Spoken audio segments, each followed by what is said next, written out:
Hello, everybody. Welcome again to another Shatterdaze. I'm Venom420, and here we go.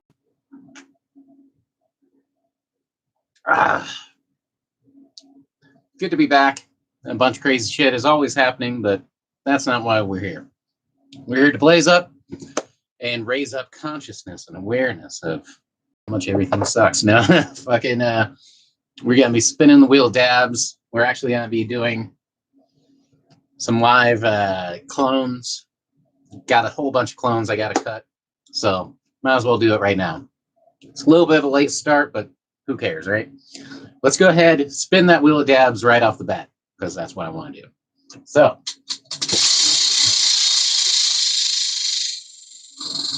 we got a bowl going in the mean, and we will load up.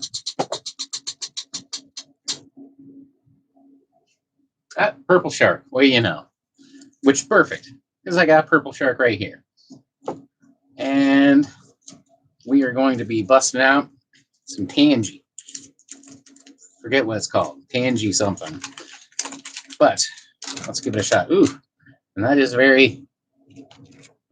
good thing I got a dab mat, huh? But not bad looking. Very crumbly.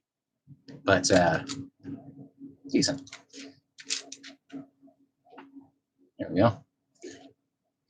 Robert Riggs, how have you been, buddy? Terrible, but what are you gonna do? Bitch about it. It is what it is, you know? Overall, I can't complain. Well, I can. I'm really good at it. But overall, I shouldn't complain. I'm okay. Robert Riggs looks good. This one, so I just started buying from a new place called Mighty Trees, the dispensary. And the shit they get is white moose. And all their shatter has been great. All their waxes have been really good. I mean, is it the best stuff in the world? No, but it's always really good. And for the price, I can't find anything that's beaten it. So if you buy 1 gram of this stuff, it goes for $16. If you buy an ounce of it, so 28 grams of it, it goes down to $12.50, which is about $115 in savings. So I save up, even though I'm completely broke. I buy an ounce at a time. I have an ounce for the month. So click, click. Is the weed plant real behind you? This is a real weed plant. This is some grape apes. We're going to be cutting this down. Not cutting it down necessarily. Here's a couple ugly leaves on here. Those can go. This was a little tiny clone plant that my friend gave me.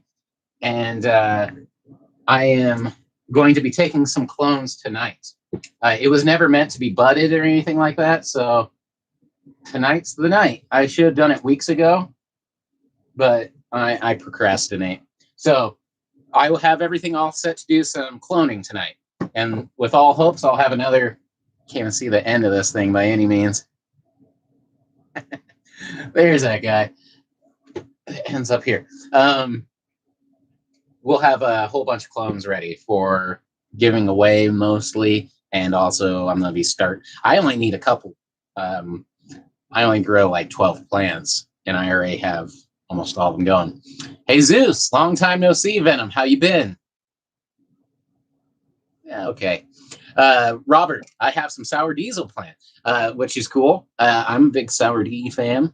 Some of the first stuff I ever got, first chronic I ever got, within the first 3 was sour diesel. So old school favorite of mine. This is a grape ape, which I will say it's one of the stinkiest. When I got it as a little tiny clone, it smelled like fucking dank. So I'm like, okay, I like this, even though it's very sativa-y. It's very, I mean, look how airy this thing is. But if you saw what this thing started from, it's quite impressive that it even grew up to this. And I'm just going to be taking clones, so it's not a big deal. It is what it is. Let's go ahead and get a dab in it. This is what I've been waiting for. Stupid thing. All right. There we go.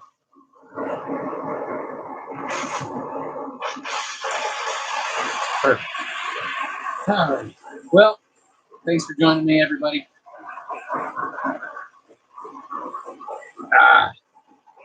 Good times. Hopefully. But yeah, thought it'd be fun to do the plant tonight, so. Can't really see it at all. Yeah, it's a little more.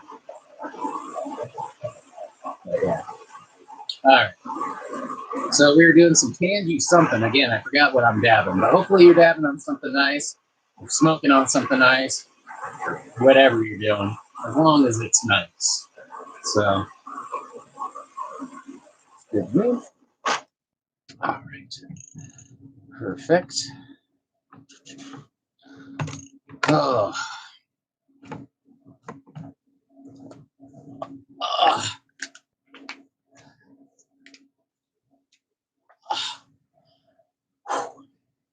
What do we need here? We need a thermometer, carb cap, some dabs.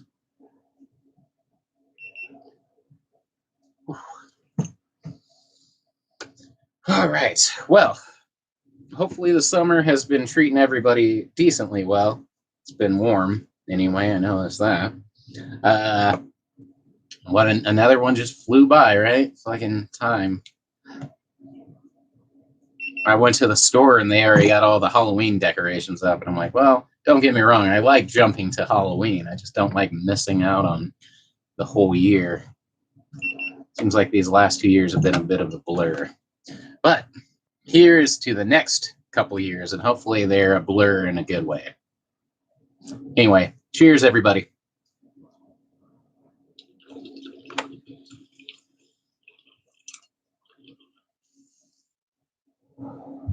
Oh, oh my.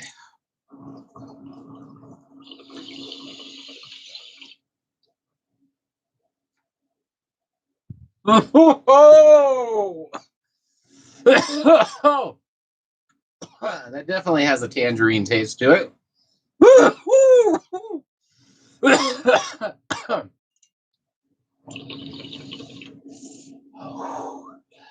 Dab sweats. Instant dab sweats.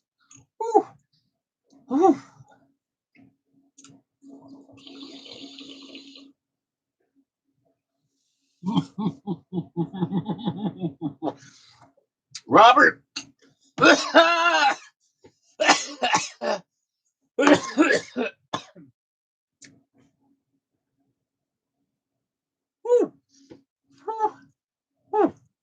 right. And as always, one of my favorite things to do is pour all this crap right onto a paper. We'll smoke that in just a second. Whew. So, that had a very distinct taste to it. Small tubes. Whew. Whew.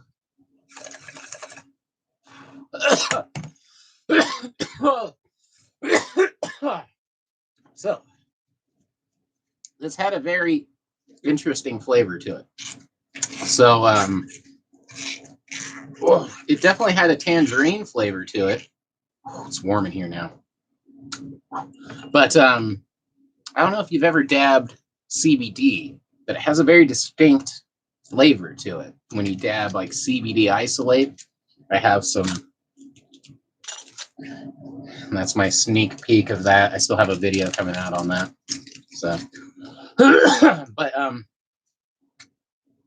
yeah, I should check out the labeling on that because it tastes like that has a lot of CBD in it. All right. But yes, things have been okay. I mean, not really, but life isn't about being okay. It's just about being life. It's not really concerned with how we're doing. Let's load a bowl.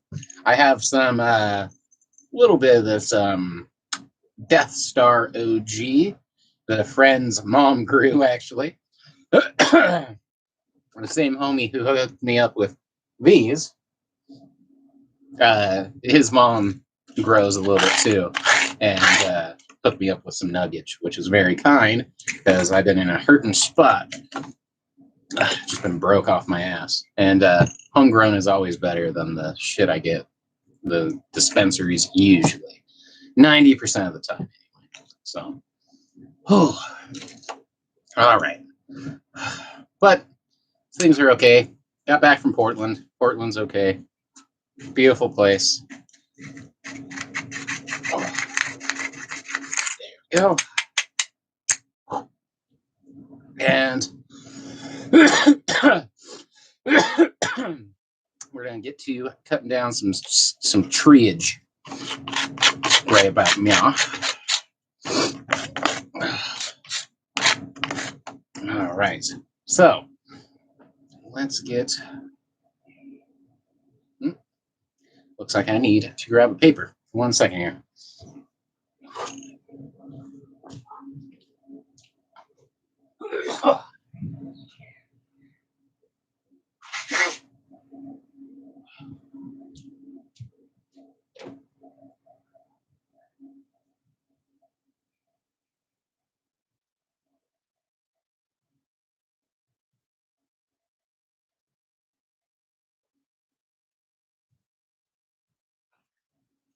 Okay.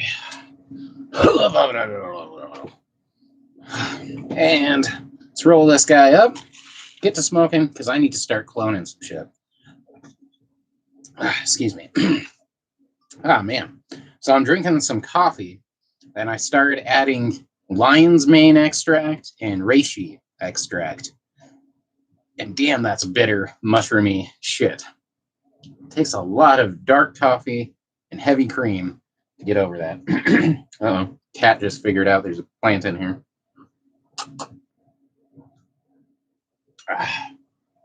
All my cats are very interested in trying to eat the pot plants at all costs.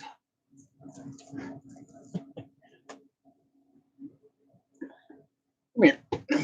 Come on, Zig. Why don't you say hi to everybody? There you go. There you go.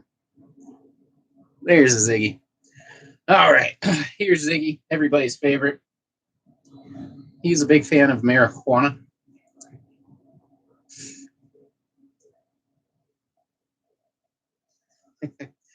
Eating the plants anyway. Yeah. I had one cat who ate a fucking plant in half. Just decided to start at the middle of the main stalk of the thing, just chew it down. Fortunately, my cats now just kind of chew at the leaves. But there's Mr. Ziggy, everybody's favorite. He's doing okay. He's getting older, and he's starting to have some kidney things going on. So he's on a kidney diet. But, you know, every cat I've ever had that makes it past 17-ish has to be on that kidney diet. It just sucks when they're getting older. But Mr. Ziggy's okay for the most part. He helps keep me okay for the most part. So, yeah, man, cats. They've gotten me through some rough times. They've also created some rough times for me. But for the most part, they're a blessing. All animals are for me, man. All my animals ever want to do is spend time with me and hang out, get pet and loved and eat, which is all I really want to, you know? Just food and a kind hand. So, all right. Oh, and there's a doggo. We got a doggo too. We got a doggo. Hey, let's see if I can't get this doggo a treat. Oh, maybe that will coax the doggo.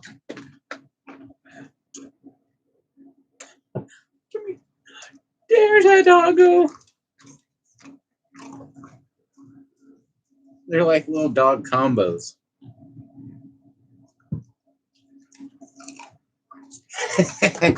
Good times.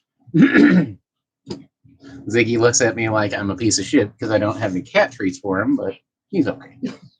He's okay. He has plenty of food. All right. Well, cats and dogs, if nothing else, we got those. Hopefully this gets them out of the way a little bit and a little uninterested once I start cloning things. the process of cloning things is easy relatively, but the cloning solution is not very good. And what I mean by that is it's kind of nasty stuff. There you go, cat. You get one treat. Shouldn't be eating cat treats anyway. All right. There we go. You'll get more later, buddy. Let me roll up. Okay, so, but yeah, we'll be doing some cloning, and I like to have the cats extremely far away and the dog far away when I'm cloning. Just on the off chance I spill some of that shit. If you read the label on the cloning solution, it says it's really fucked up to even touch it on your skin. Like, if it touches your skin, call poison control. And I'm like, yeah, I don't like the sound of that shit. And I used to fucking I never read that fucking warning label back in the day. And I never cared. So that's why I'm like, dude, I probably have so much fucking, if I don't have a lot of cancers, I'd be shocked. I don't want it. I'm not saying it like, sweet, check out all my cancers. But the world we live in, I mean, at times in my life, I felt like I was raised in a nuclear fucking dump site. Just like, here's bottles of chemicals and rape and fucking secondhand smoke and fucking asbestos and all this crazy shit. You know, I feel like we just caught the end of like people not giving a fuck. I'm glad I was born any sooner back in the day. People just had no safety regulations in their life. Well, there's the panda. I hope you're ready for a gigantic tribble for the next little while. Because she's so dang cute. There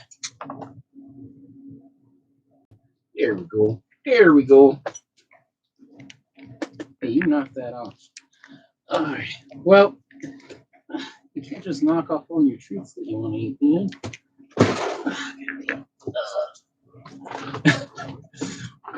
Well, I did clean off this table for a very short amount of time.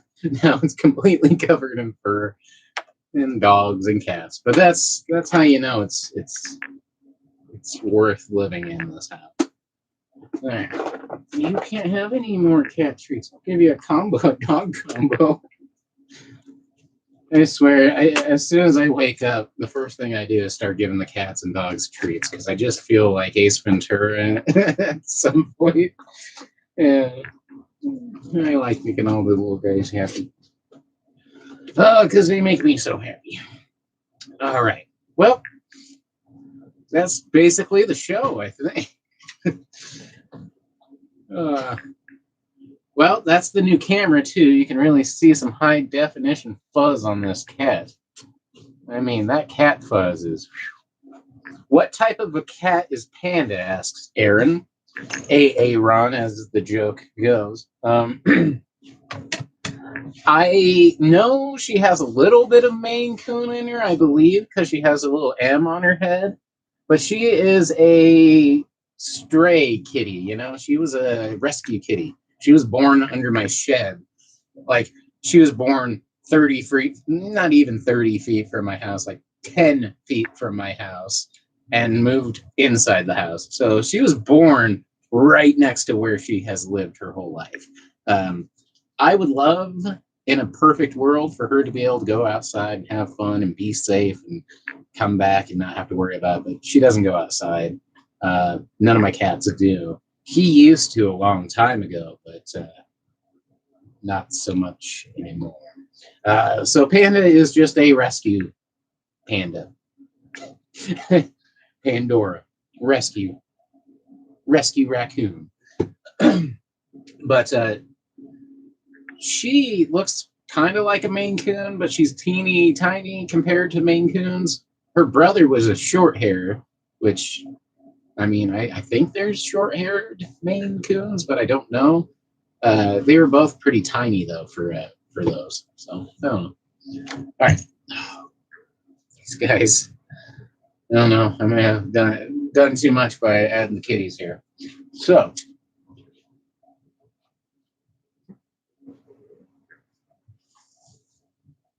Try not to smoke them out here. What we're going to do is spin the wheel of dabs here one more time. Yep, see? Some weed and the cats go running.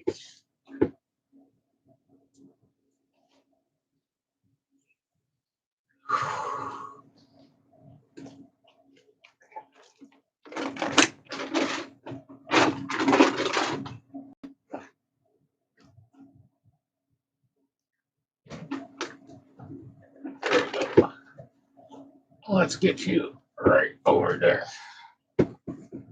Oh.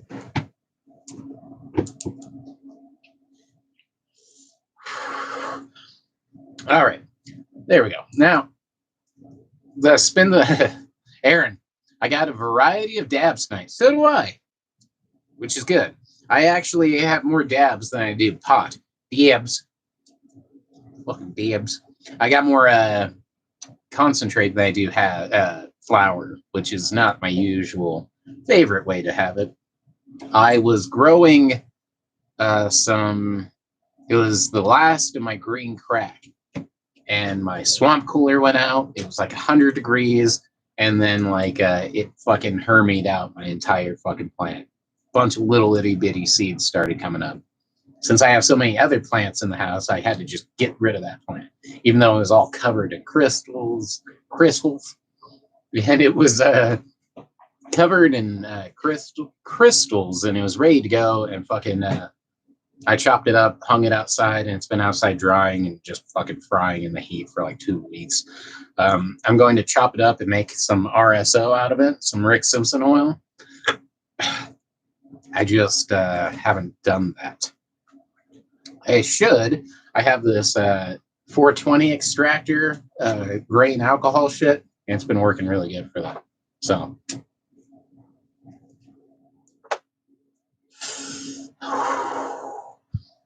all right, let's spin the wheel, and then we'll start chopping up some plants.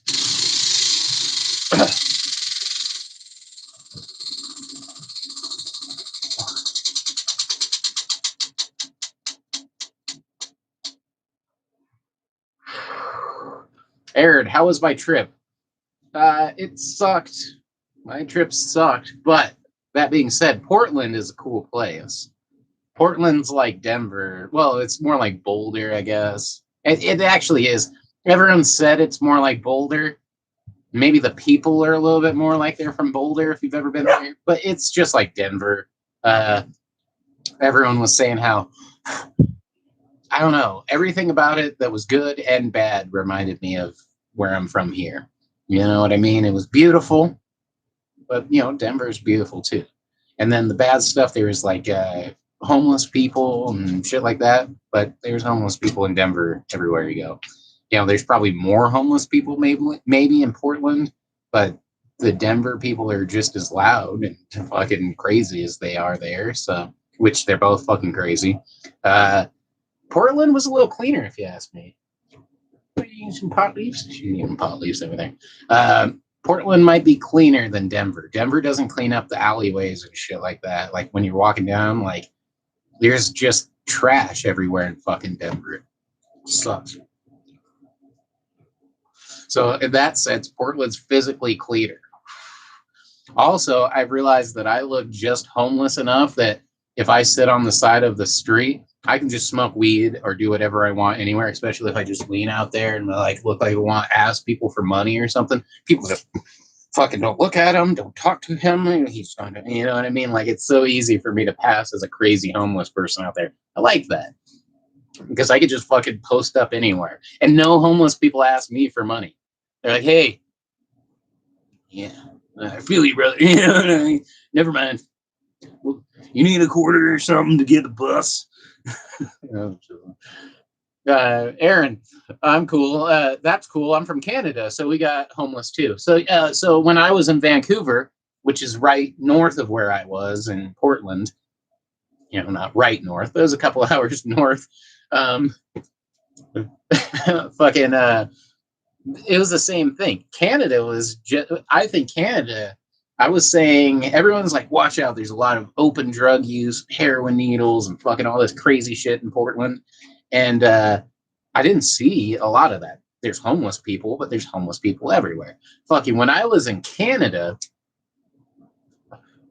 I should say when I was in British Columbia, Vancouver, um, I remember distinctly parking in an alleyway. You could see right off the main downtown strip. So not the best place in retrospect to just park in an alleyway. And there's a dumpster right there. Dude, I saw like in maybe half an hour's time because I was just waiting for somebody. Man, fucking at least a couple people go out and smoke a couple bowls of like meth or crack or some shit, not weed.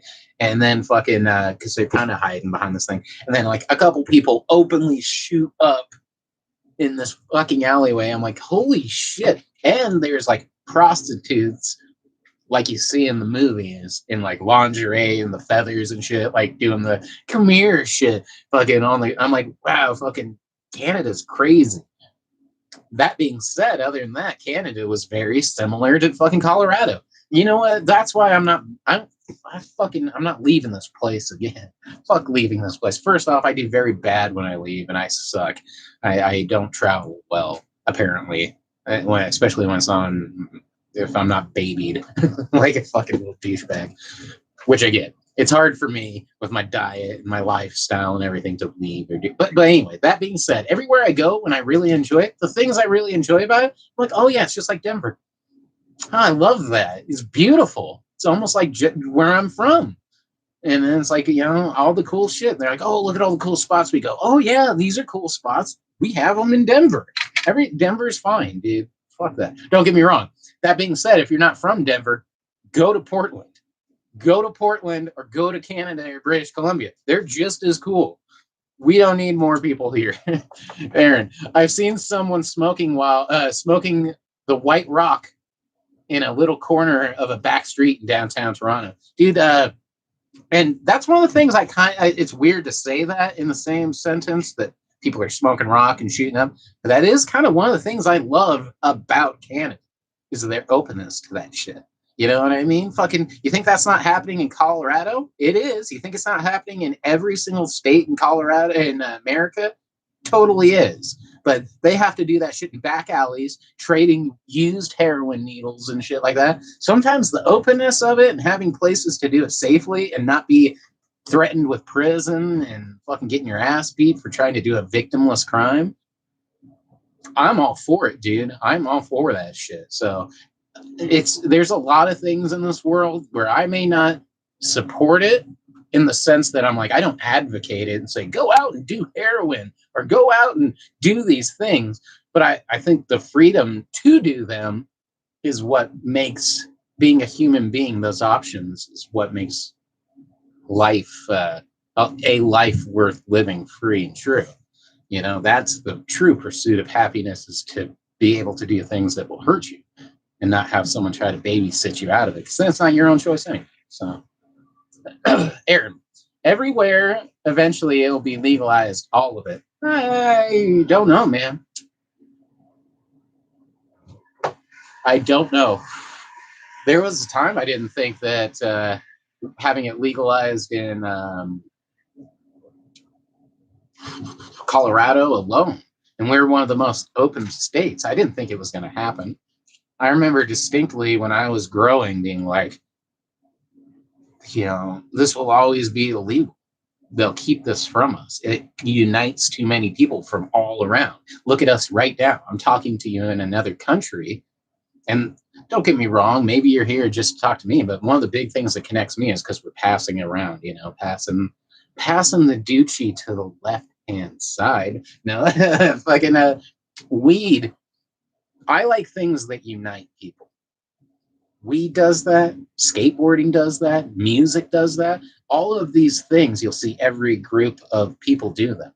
From old to young, every sex, every race, every fucking type of music. They all intersect somehow, some way.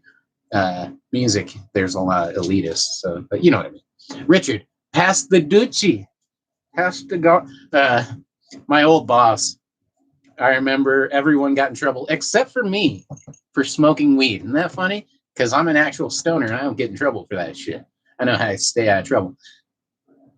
Fucking but anyway, my old boss, the way he broke it to everybody, he's like, okay, everybody, I know you all smoke it. I partake in the ganj myself, but you don't do it at work type thing. And fuck, man, everyone was making fun of his ass. And he's like, would you care to partake in the ganj? Fucking my boss, dude. Passiducci. That's how we get herd immunity. I'm guessing. I'm guessing there's a how. I don't know. Um, I believe in herd stupidity. Great boss, dude. Honestly, he was a pretty great boss. Looking back, he kind of fucked me in the end, and but you know what? It sucks. He's definitely the best boss I ever had. My boss right now, I would kill to have that boss again. I'd kill to have a boss that partakes in the ganj. Although my boss probably does now, but even he could fucking be like Snoop Dogg's dealer, and I'd still be like, I fucking hate you, and now I hate Snoop Dogg, and I fucking hate it. You know what I mean? I hate my boss. Uh, there's a good I Hate God song for that boss of mine. But it is what it is. I'm trying to let shit happen as it's going to happen. I can wish bad thoughts upon him, but that's all I need to do. The last thing I need in my life is to think about the negative shit. I think about my boss and how much I hate him, and I think about how shit gets fucked up, and it repeats in my head for hours. And that's when I lean to a certain type of music, video games, movie, anything, kitty, just like anything to get out of those deep recesses. Because when you're thinking about those bad things, like right now, if I think about my shitty boss, well, that's more of my life that I spent being affected by it. And I'm not willing to do that. So as soon as I get the fuck out of there, I try and just end it. You know, I try to just live in the moment. That's the best thing for music for me is that it's so complex, and I'm such a, there's such a long way to go no matter where you're at it. No matter what you've accomplished, there's always so much more that I can keep my brain occupied and think about that shit. Aaron, what's the number 699 been for, if you don't mind me asking? You run a race. So that is it's just cut off by the live feed. I don't know if you have a little live feed right here, but that's actually a bongathon, which is happening here in like less than a month, and I wasn't invited. So anyone who has the connects on bongathon, please let them know. Which is fucked up too, because I live 1 minute from a smokers club in Denver where the bongathon official fucking like all this dudes hang out and they do all this shit. I just never go there because I smoke here and I don't know. I was thinking about doing a live show in their place because it's 1 minute away. Maybe I could I don't know. And that's my foot in the door to creep into bongathon. Mostly they only want people who are sponsoring them. If you sponsor them, they'll let you in and do a bunch of shit. But anyway, Aaron, they are doing a community bonfire. I see it. I've seen it on IG. So I should follow that shit.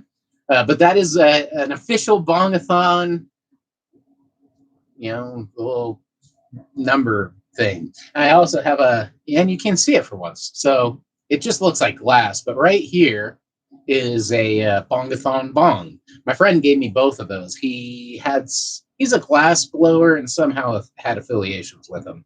Also, I know the people at Puking Beagle. I know the son of the owner, and have met those dudes. I don't know them great, and I know A1 Glass. These are all people who've had some affiliation with bongathon. I've also hung out with all the guys who fucking are kind of promoters and shit like that of bongathon because I'm living right next to them. Everything is lined up, so I should do it. I have this idea really soon, and the idea is I'm going to make a song live looping, and it's all going to be noises from bongs. So I'm going to set up my table and then record, loop, and make bong themed songs and do it live. And hopefully I can do this kind of funny live looping music using bongs and glasses and rips and shit. I've been working on shit like that. It's really funny. So I was trying to do that and then start doing live videos like I'm doing right now of my set in a stream in the place right next door. So these are all things I've been thinking of doing for a long time. I just haven't. I spend so much time at work now. Sucks. Life has not been kind to the wicked. Aaron, the bonfire is where you can get live resin hash oil and so on, which is cool.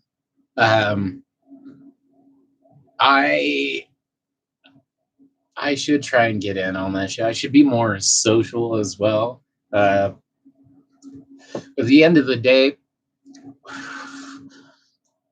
man, I can barely fucking function in this world without fucking freaking out. That's why I smoke as much pot as I do, man. I have to smoke so much just to be out to, fucking dealing with people, dude.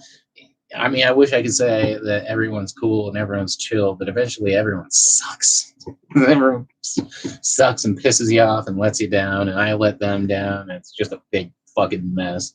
So sometimes that's why I love this show, is I kind of am able to call the shots a little bit better. I don't know. I want to get more shit going, but the world's been fucked, and this last year really fucked being social for everybody. So I'll get back to it. And one of the big things is I have a bunch of shit lined up, but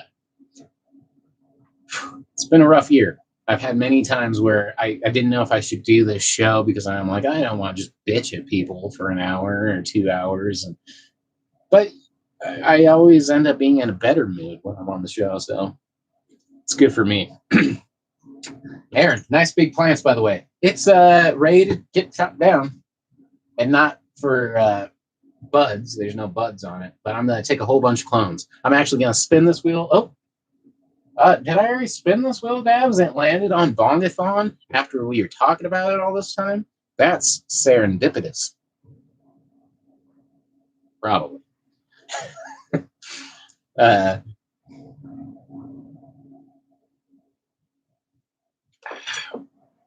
Mushroom coffee. Just like Mom used to make.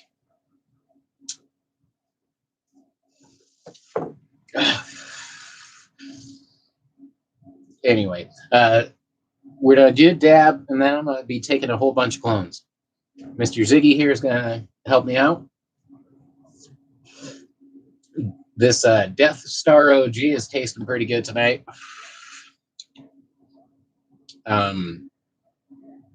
Yeah. Just knock over my shit, dude. We all need that shit anyway. All right, yes, you did spin. And it landed on the Bongathon, and that's what we were talking about this whole time, which is kind of crazy. Like I said, weird how things work. I feel like that happens a lot in my life where things connect slightly. I haven't been able to find a way to use it to my advantage. It's kind of like living 1 minute away from the Bongathon people, having my friend hook me up with all those pieces, knowing shit.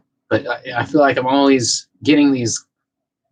I need to jump on my advantages, jump on my opportunities when the advantage arrives more often and quickly, because shit's crazy.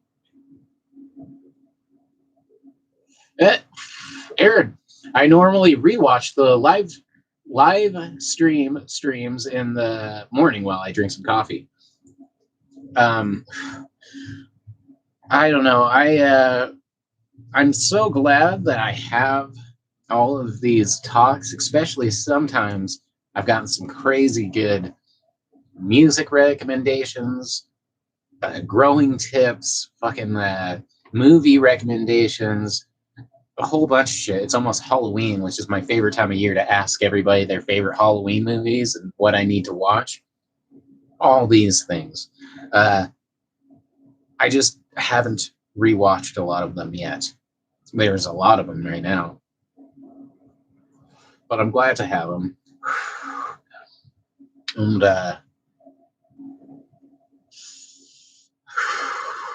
Robert Riggs, where's all the good weed at? Well, this stuff actually ended up being pretty good, this Death Star.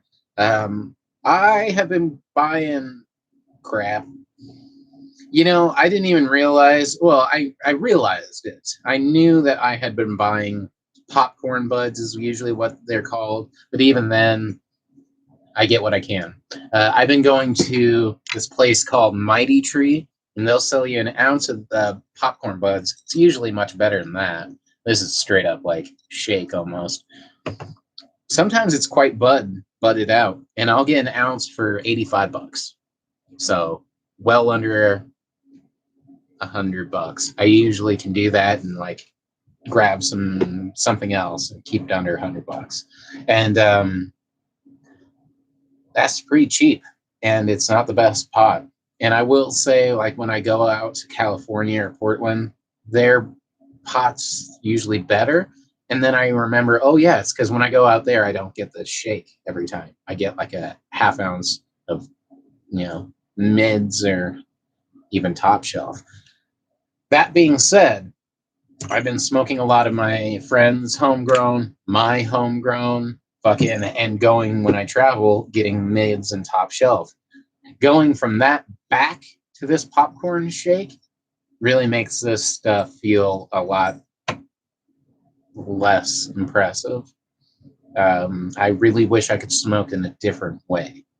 I like the hash I have, but I wish I wasn't getting BHO at all. So I wish I was only getting live resins, distillates, not even live resins. What am I talking about? Rosins. Live just it means that you didn't dry the plant before you froze it to make hash out. Slush Land. What up, bro? What up? Aaron, if you ever get a rig, an E-rig or a new one, you should get the Boost Evo. It's an awesome rig by Dr. Dabber. So I was just today at place Freakies. Didn't fall over, did I put up a little thing? I got a coaster. Anyway, I was just at the local Freakies, which other than the fact that they're a little high priced, and throughout the years, I've been going there for like 15, 20 years, there have been sets of douchebags who work there. But right now, everyone's pretty cool. The guy I talked to was cool as shit today. He's one of the only people. I need more friends like that. He knows all about all the new dab rigs, the Puffco Peaks, the Cartas, every single version of them, because he works there. He gets to use every single one. I was looking at the Lucas today for a little E-rig, but the Dr. Dabber Switch is what I was looking. Ooh, Aaron, I have some caviar. I like making caviar too. And Slush, everybody, good to have you guys here. I got a cat here. I should pick her up and fucking show you guys, but I gotta quit getting all fluffy. I think Gabriel Iglesias. I don't know what his name is. Anyway, because I got custom clones. But the whole point being is they have this sick ass Dr. Dabber switch. It's like this big. It has a huge bubbler attachment. I want to get for my front room and for one of the in here. There's this cool stuff. Kenzie, hello indeed. Shit. Good to have you, Kenzie. But the Dr. Dabber looks sick. All these different ones. And I was just telling this guy today at the place, I'm like, I'm kind of glad I didn't rush out and grab the first generation of any of these things, like the Peak or the Carta or all these things. I kind of just stuck to my little knockoff cheap China ones that have been out for a long time. And they're cheap, so I'm like, whatever. Because they keep making advancements and shit. I keep seeing them, and I'm like, yeah, I'm gonna wait until they get a little better and a little bit cheaper, and that's what they've been doing. So, yeah. But Dr. Dabber, I think that's what I was looking at, was a Dr. Dabber switch. There's also Dabadoo. Dr. something. Anyway, but the Dr. Dabber shit's sick.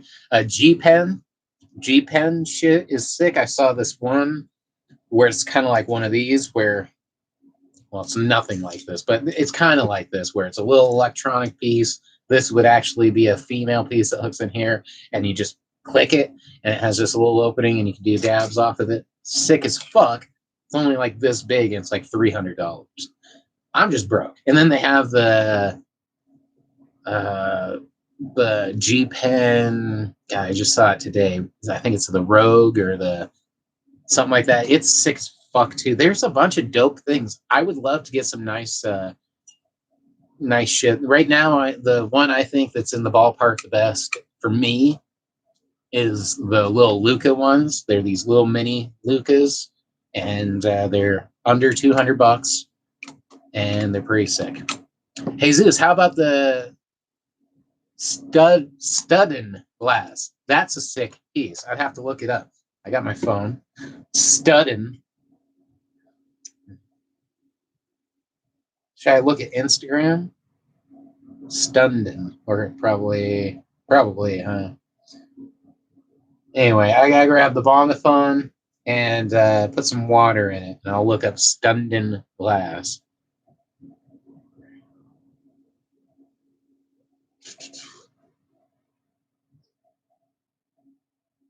Den. Stunden glass. There we go. Oh, that thing's kind of sick, huh? Okay, I've seen these, I think. Maybe not. These are weird shit. Is it a gravity bong? And people are putting their drink in it? I don't know why they're making smoked cocktails. It's kind of weird. I think I've seen things very similar to this. I like how you can fill up little chambers. I'm guessing this thing runs for a fucking shit ton. Which, I mean, don't get me wrong, it looks sick as fuck, but let's see here. Let's go to the fucking buy side. Yeah, Kenzie, it's a fancy gravity bong, basically with dabs and shit like that, which I know of a cheap knockoff one that's very similar to this that I was going to get. Aaron, or if you want, just type in Seth Rogen smoking out of sunglass. I think I have seen something like that. 600, says Kenzie. Aaron, Seth Rogen smoked the prototype one. So yeah, 600 sounds about right. Which I'm like, yeah, see, that's why I'm like a big thing of why I'm looking at what I was looking. Yeah, 600 on the dot. Look at you. Yeah, I like that there's different colors. It's a gravity infuser. I do like that it actually bubbles instead of some gravity bongs that just have pooling action. So, okay, dope. And I have seen that video of Seth Rogen smoking on one. I have seen a similar unit that just has water and it doesn't do a double bubble. I don't believe like that one, which that one's pretty cool. For like $60 on DH Gate, a Chinese knockoff Chinese store where they make shit. And I was going to get one of those because it's pretty cool too. I just don't have any money. If I had the money, I'd be doing a lot more. I do have something really cool coming up. I'm going to put some water in this bong, and I'll give you a sneak peek at a video that's going to be coming out soon. Oh, there's a kitty here. I don't know if you heard her. All right, let's grab this bong, and I finally got some rubbing alcohol so I can start cleaning out all these bongs. It's been like a year.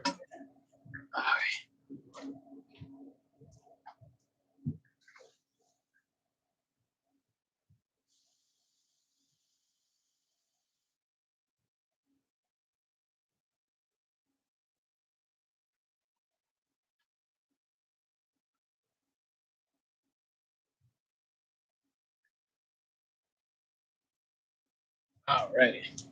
There's that. That. Pop two right there. Ooh, as I smash and break everything in the world. That would be the fucking end of my fucking night. One lesson I learned a long time ago is if you love a piece, never carry it with something else at the same time. And that's a straight up rule. Anyway, here's the bong phone. I don't know if you can read that on there. But it's got the bongathon thing etched in there.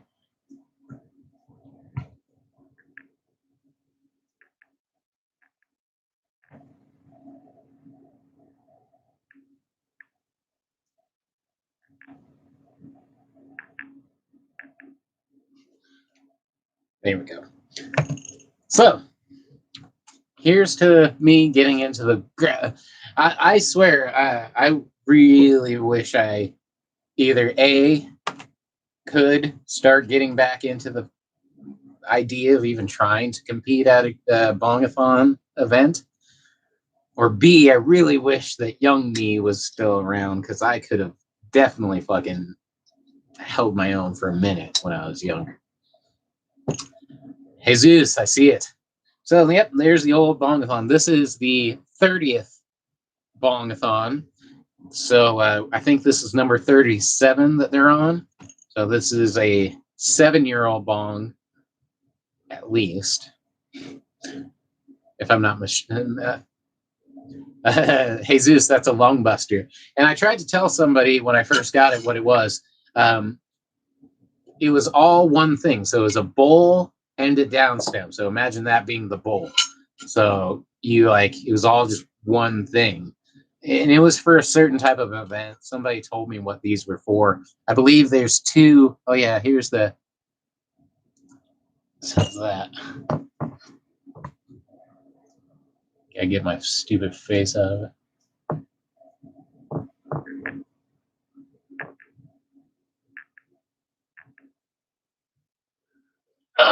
Bongathon individual competitor. August 3rd, 2013. There we go. So it's cool. It has all that etched in there. I know my friend did something. There's a scratch right here in the glass. Like it's not on the outside. It's like on the inside and shit. And there's like one or two other little things. It's like a micro fracture or some shit like that. Because it's not from the outside. And so I think it just didn't make the grade when they were making a whole bunch of them.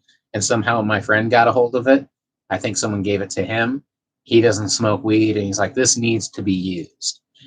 So here we are. I was using it as my straight up bong, just smoking out of it, because how awesome is that to be smoking out of it? But at some point I'm like, you know what? I'm going to break this fucking thing and feel like shit. Not only did like my best friend gave it to me, but also like it's kind of like special. So holding on to it was a big deal.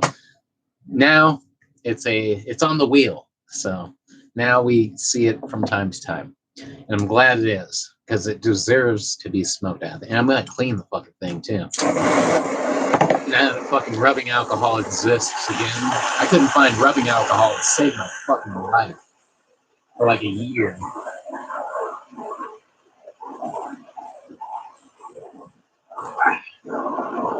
All right. So I have 5 different kinds of shattered wax right now. I have guava sundae, tangy something. These are both shatters. Then for waxes, they're all champagne wax, so they're kind of almost white. I got strawberry pie, memberberry, and I can't remember what the other one is. It's kind of old now.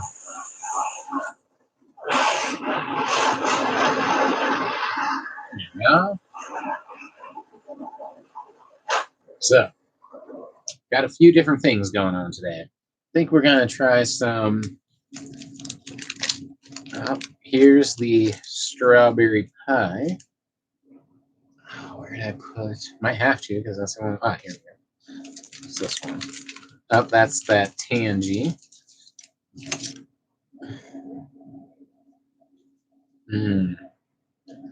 Guess we'll do some strawberry pie.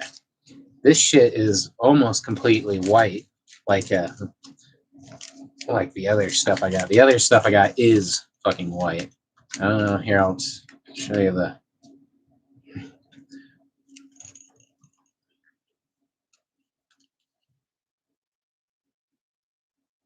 I don't know, man. It's kind of hard to have to cover my face, is what the key is.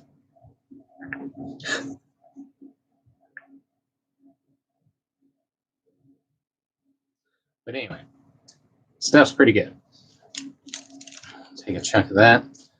Although I've only been smoking it at my little E-rig at this point, so I'm glad to take a nice big dab of it. I feel like this gets the flavor a little bit more true than my E-rigs sometimes. So, cheers, everybody. Thanks again for joining me.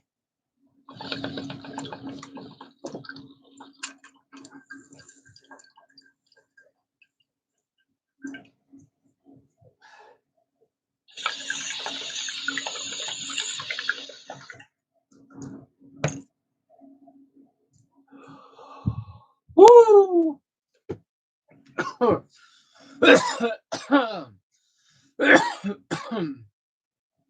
Good stuff, though. Nice and smooth.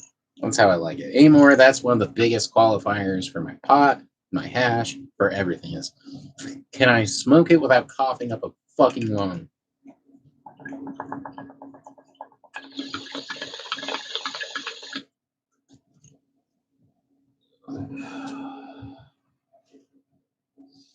All right. So, let's get this going now.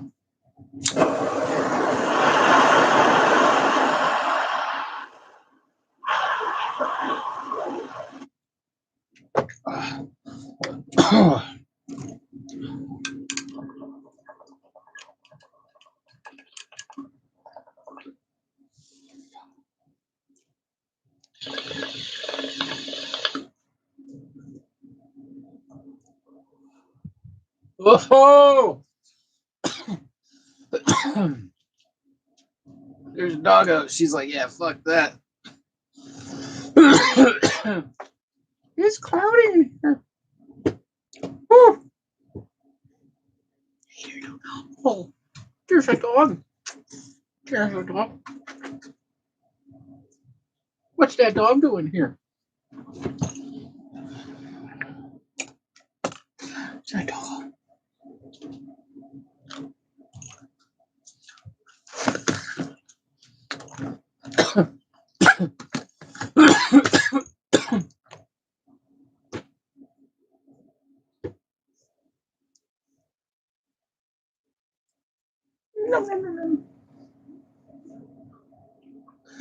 Whew. Whew.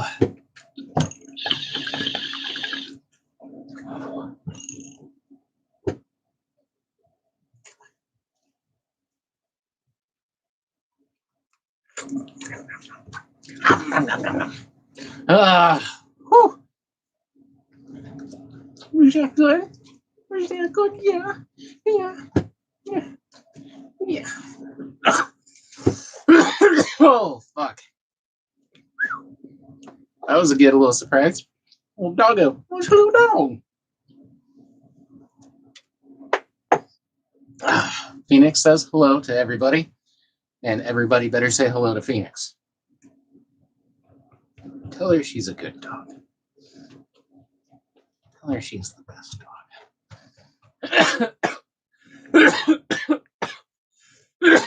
All right. Woo! All right. Aaron, it was crazy trying to find ISO for a while. Yes, indeed. Like a son of a bitch. Oh, where's my paper? There it is. We're gonna smoke one hashed up fucking joint here in a second. Yeah, it still kind of is for me. I'm lucky I found that. And then Aaron Venom, if you lived in my time, if you lived in my town, I would let you try this caviar live resin. It's good. That sounds good. Yeah. Fuck. Can't breathe at the moment. Yeah. I'm going to load up something here tasty. Hey, Zeus, I got some Ecto Cooler Sugar Live Resin. I was expecting it to be a bit better. Maybe I should try a different rig. Sometimes, dude, I know, I don't know. For the most part, like I said, I know my E-rig, and I have 2 of them. If I smoke some not so great tasting stuff or really harsh stuff out of it, no matter how much I clean the bowl afterwards, like at least a little bit, how much I wipe out the bowl afterwards, I guess is the best way to put that. It kind of like taints it for a while. Like I can still taste that first bowl no matter what I load. It's not until I take it, soak it in rubbing alcohol, clean the fucking shit out of it, and then like reload it with some fresh stuff that I can get that taste out of it. So sometimes it just sticks with it. It's one thing I like about how I'm doing these with the low temp dabs, pouring everything out, nothing ever burns on there. And then I wipe it out. It's kind of ready to go. And even then, when I light it again, if there is anything on there that blackens up, I burn that away. And it's such a little amount that it doesn't chaz up anger immediately. Yeah, it's been a fine process, but low temp dabs, especially if you're doing what I'm doing, is where it's at. There's a time and a place for everything, and it's called college. Hey, Zeus. Hey, Phoenix. Yeah, hey, Phoenix. She's the best. And Aaron. Aaron and Issy. Everyone says hi. Hey. That dog. She's the best. I love dogs, and I can't believe I have a dog that graces me with her presence. Is what it is. All right, I'm gonna get this big bitch out of the way. We have shit to do. We got work to do. It's already 8:45, and I gotta be cutting some clones because I'm giving some clones to some motherfuckers. Actually, these clones are, I don't even know. It's kind of one of those things where this plant is way too tall and it's just lanky and shit. Like I didn't grow this. It was already like this tall at least when I got it. It only had like 2-3 shoots on it, and my friend gave it to me. He's like, "Here, clone off of that or grow it." Pretty much, he knew what I was going to do. Well, that we pretty much talked it out because he was either going to sell me some varieties of his clones, but he was just being really nice and he was trying to get it some room and shit. So he hooked me up with this guy, and I just grew her.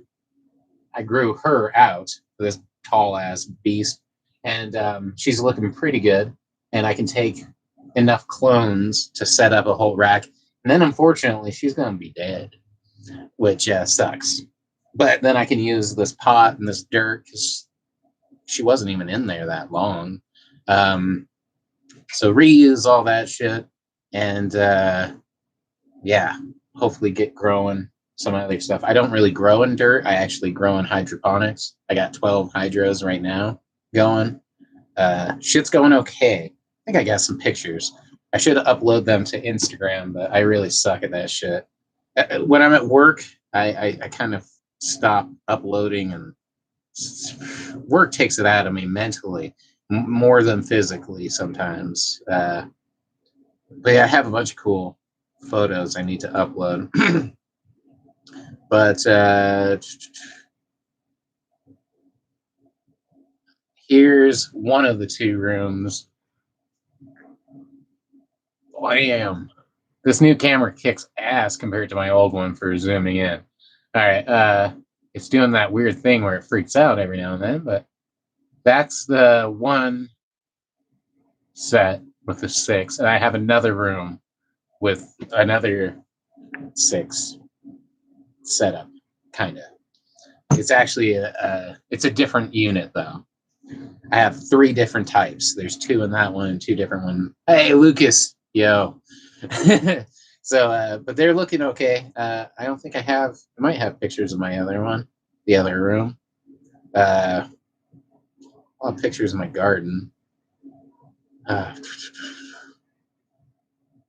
don't see it. Oh, maybe not. I haven't been. I don't take a lot of pictures. I should, but I suck. Nope, no pictures. There you go. All right. Well, that's something on my to-do list is take pictures and upload that shit because they're looking good. I have a bunch of different ideas for hydro units. I finally have done quite a few different ones. I do like the deep water culture units. That's just my favorite way to grow. Right now, I've seen a whole bunch. I've known people who've done a whole bunch, so I've been able to like interact with them and really check it out. I've seen what they produce. I've grown in dirt. I've grown in an ebb and flow, and I've grown in deep water culture. Different growing mediums for pot. Take a dab, says Lucas. I just took a huge dab, but I'm not again it. I might actually load a bong, hit the bong, because I need to start cutting up this clone since I'm talking about it. So let's do it. Do a bong rip. Do bong rip. All right. Oops. There we go. All right. Then I need to start clearing shit off, loading up the bong. Eventually, I got this super hashed up paper too. I've been pouring all my reclaim onto here. Roll up a fatty. It's still pretty early. I haven't been doing many shows. So about Tuesday, I was supposed to do a Ganj game night. On Tuesday was the plan. But I'm working Tuesdays now until at least 8 o'clock. So I don't even get home until 8. And then I have to get ready, start the show, set up everything. That usually takes at least half hour.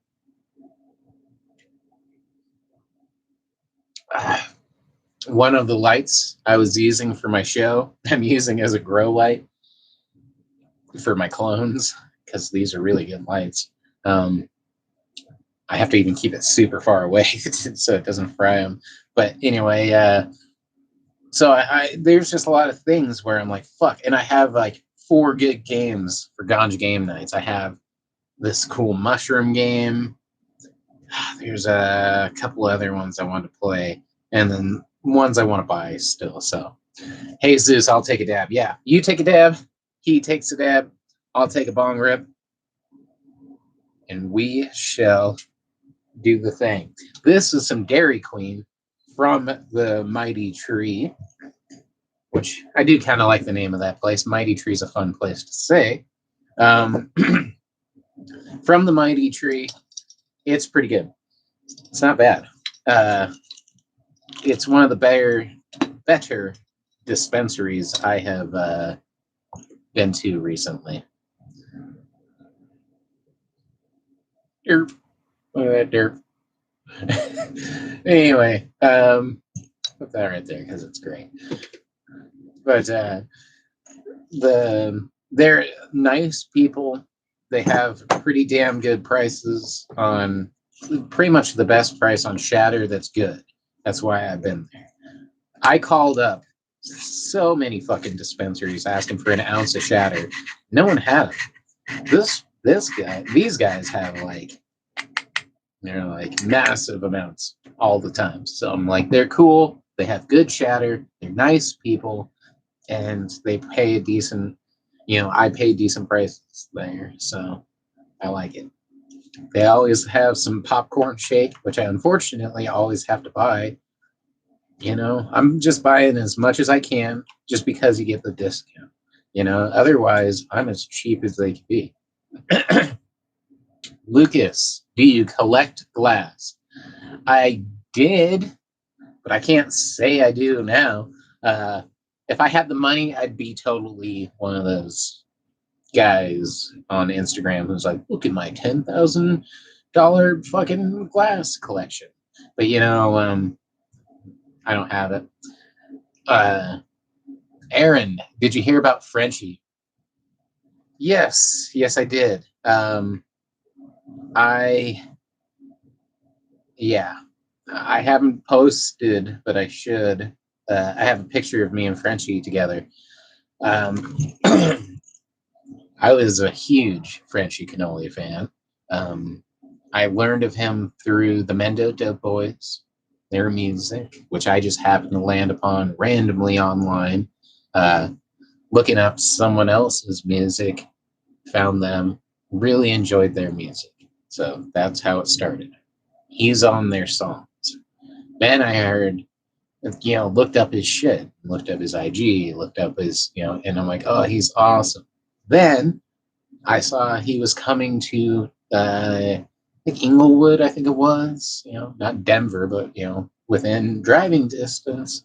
And he did a hash making seminar, and I went to it, and it was really, really awesome.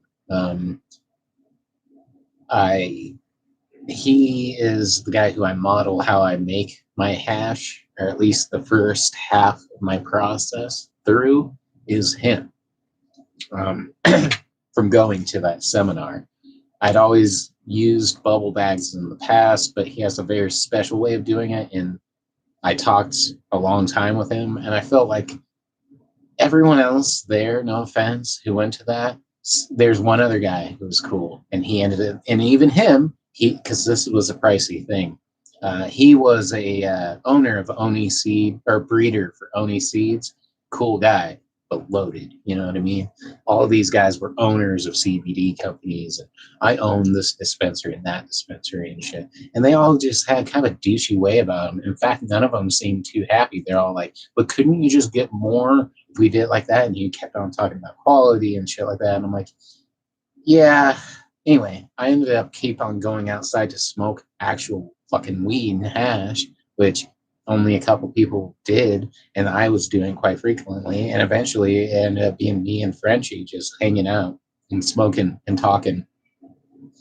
And it was really cool to just do a one-on-one for quite a bit with him because everyone else is in there fucking about, and the two real fucking stoners I felt like went out and smoked a bowl of hash, and I smoked out of his awesome pipe that he always had. I forget what it is. I used to know the glass maker. It's this cool little sidecar, and he always has it on every picture. That's his personal pipe. He's always lighting and smoking his hash out of it. It was really cool, and it sucks. And it's just another reminder of your own mortality and how quick we can all go. So, Aaron, tag his wife on IG. She's doing a college. Yeah, and I met her, Madame Cannoli. It sucked because I wasn't able to eat any of her awesome French food that she cooked up because I'm I suck. My diet sucks. I don't eat any of that stuff. So but she was very nice, and she runs that shit, so I can see how she's going to keep doing it because she did a lot of it. He was the guy who brought him in because he was such a great personality. He's such a cool dude. Anyway, uh, about her college and shit, I don't know. I support them in every single way. I am following his account, and she's running that too. So, tag a photo of you and him. I just had it too.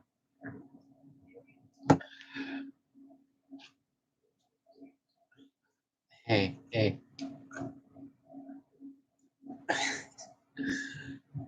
let me find this photo real fast, this Ziggy, and then I'm gonna hit that shit.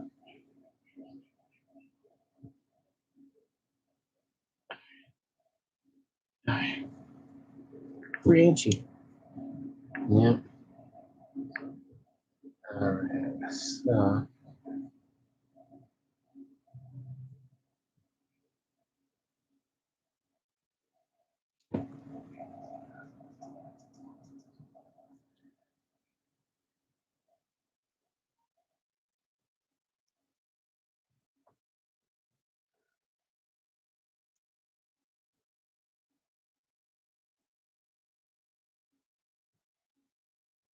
I can't really, won't zoom in now.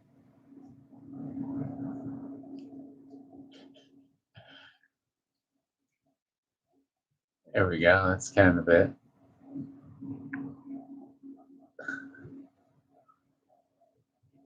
There's me and Frenchie. Super, super nice guy.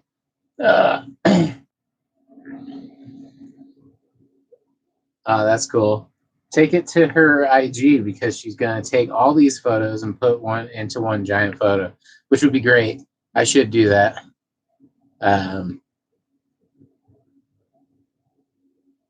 Yeah. Super bummer. Like I said, my hash making process is modeled off after him. I do it the same fucking way. When I can do it ideally. There's a video of him using a little washer that you can transform into a fucking little hash maker, and it's perfect. You get the great bubble hash. The only difference is I might milk it a little bit more, get more of it out, and then ideally squish it into some rosin, and you got just the best stuff possible. If you ask me, it's amazing. Jazzy, happy Shatterday. Jazzy Baloney, Bologna. Aaron, when you posted it to IG, tag her in the post. Sick photo. Yeah, I should do that. My IG is the same as my name. Yeah.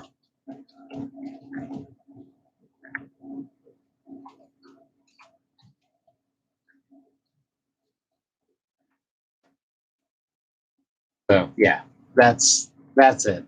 Uh, same as the YouTube name. So I'll post it probably tonight or something. Hey, there's a kitty. Anyway, speaking of which, this bong rip has to go out to French Cannoli. I loved his videos on him making it. He was just really entertaining. He was an intelligent guy. His stuff was amazing quality. Yeah, that's the way to do it. Like I said, the only difference is ideally I would like to squish the bubble hash into rosin, and that's some of the best stuff I've ever smoked in my life. Uh, and I smoked Frenchie's hash, and that was probably some of the best hash I've smoked. You know what I mean? It was, yeah, good times. So, anyway, Zig, you're about to get chiefed out if you don't watch it.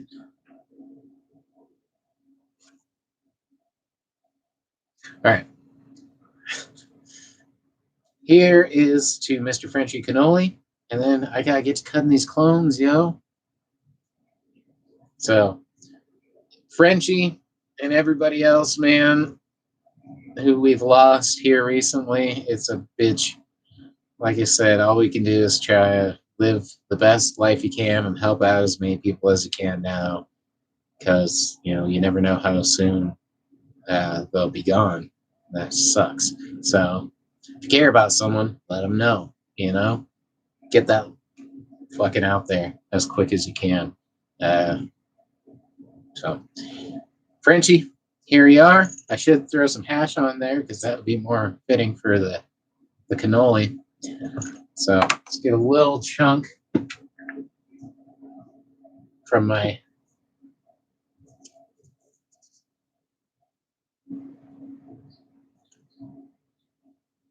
there we go. From my Frenchie cannoli hash jar with a little chunk of hash I have from that event.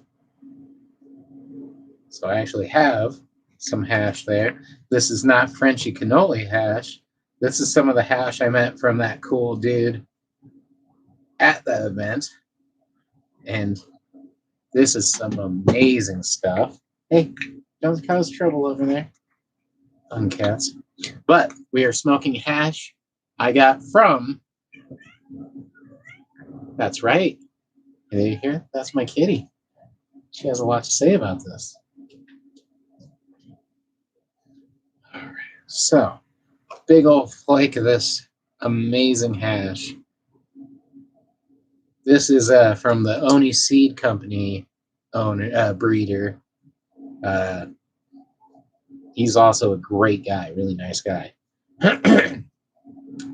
Again, so that's really cool. I have that. Thank you for reminding me. I feel bad that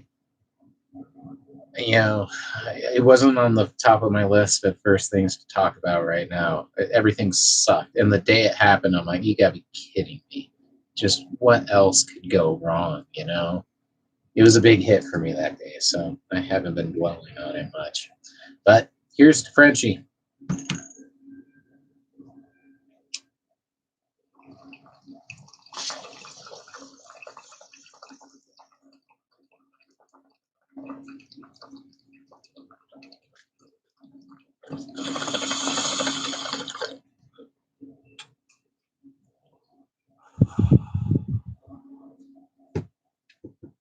Ah, yes. Is good. All right, one more. Let's get that going. The hash needs to start burning up a little.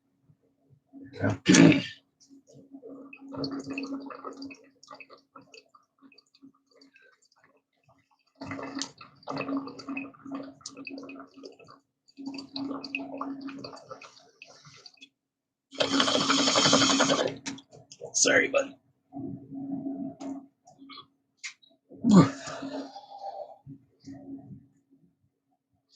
You jumped into that one a little bit. I didn't mean to slug out the cat.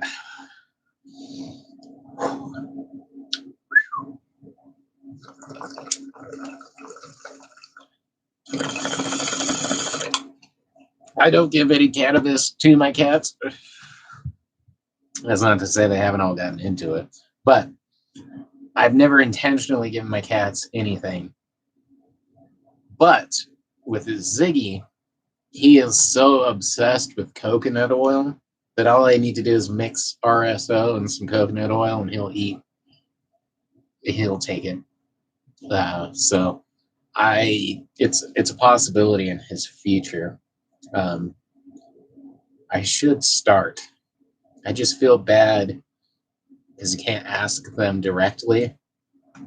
But I think he'd probably start feeling better. He's 18 years old. He does pretty good. He just jumped through a fucking hoop over the table. But even the Ziggy Pandy thinks it's good stuff. I mean, I gotta smoke this thing.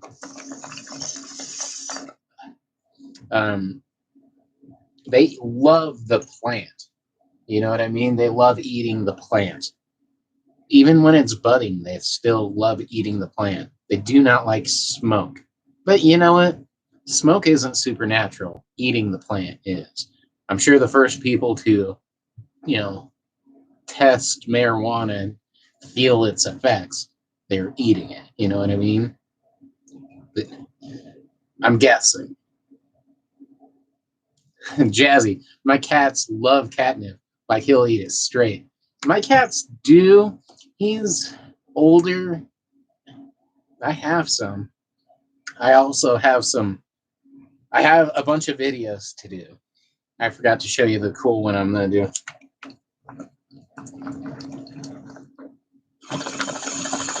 I have a bunch of videos to do. I just never fucking have time to do them. Everything.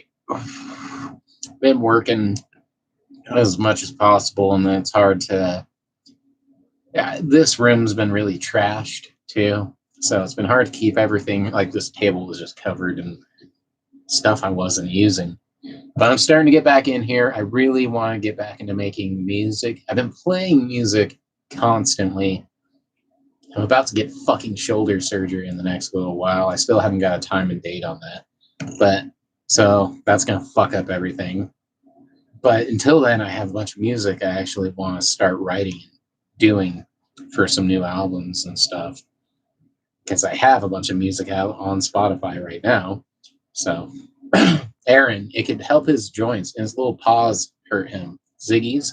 So I think that eventually giving him cat. I have a bunch of RSO. So, and I make that shit pretty easy.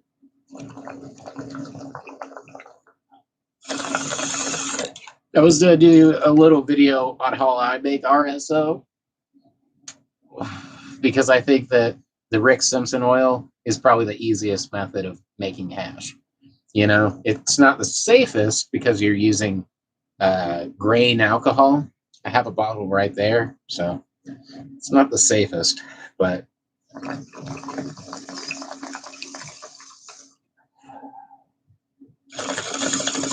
I do it in a very safe way. I do it in a quick wash, which makes my end result less, but very pure, like to the point where you can smoke it really good and it tastes good. It's just something I was going to put up as a quick little video. Anyway.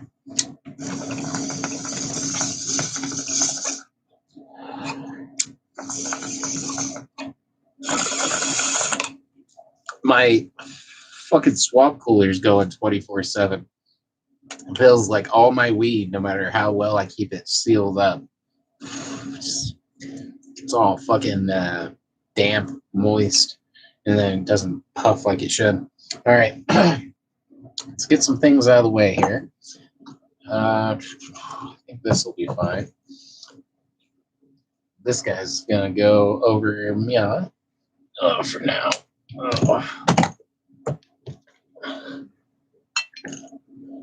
Good enough. All right. Jazzy. I wanted to make some RSO for my elders and my father, but couldn't find info how to make it like clean. And that's one thing I did get down. Like you can see some of the residue of where my RSO was. Like the fact that that was an RSO, if you look at a lot of people's like, so I learned how to do it from Rick Simpson. His Running from the Cure documentary is what it's called. It used to be on YouTube. I don't know if you can still find it. And he shows how to make it. He fucking makes some black ass, crazy dark stuff. But he makes a lot of it and gave it away, never sold it. Like, he was a fucking really cool dude. And point being, anyway, I watched him doing it. I'm like, okay, that's basically it. And then I was watching a bunch of other videos on other people doing it. And there was a laboratory one I was watching.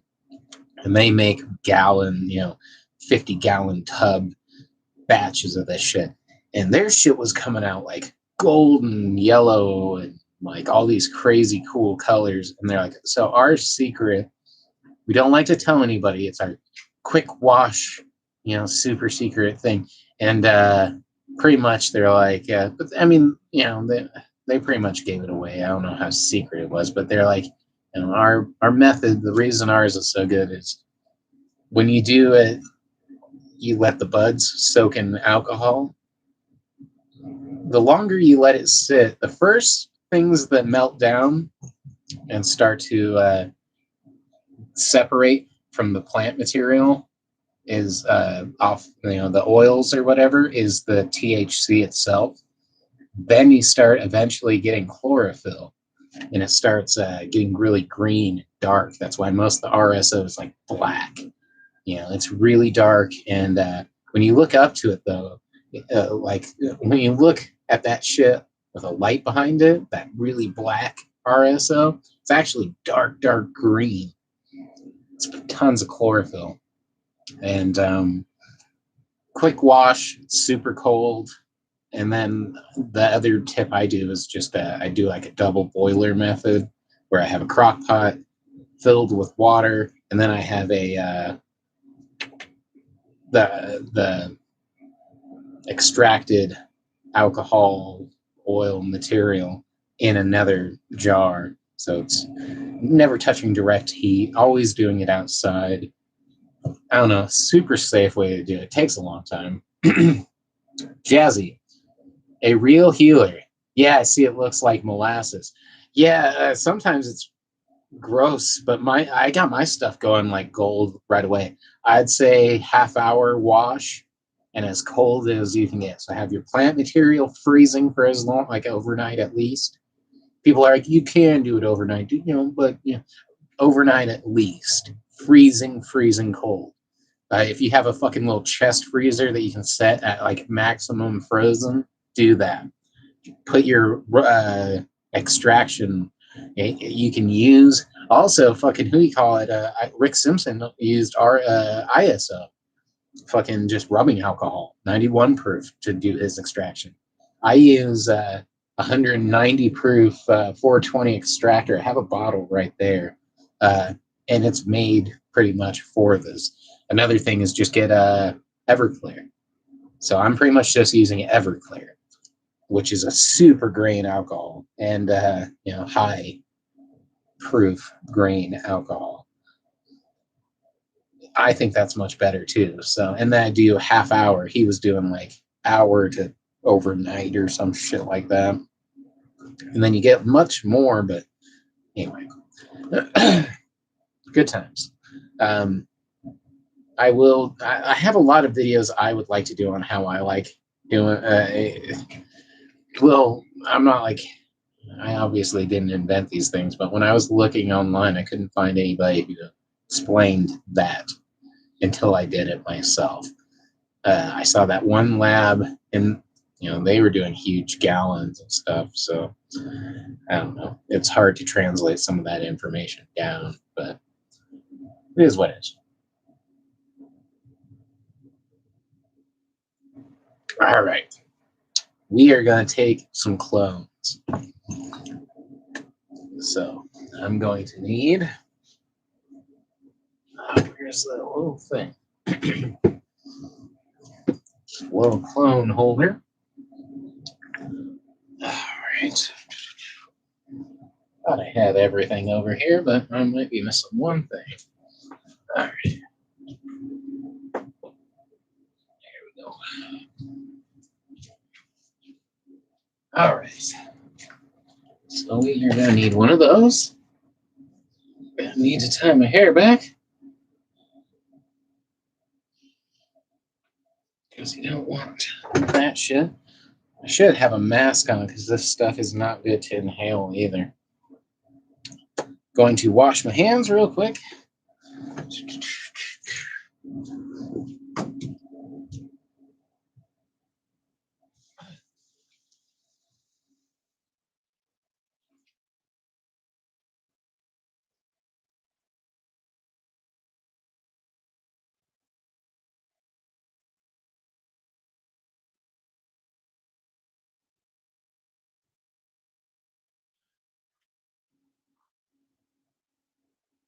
Right. So, I'm going to pour out this water as well.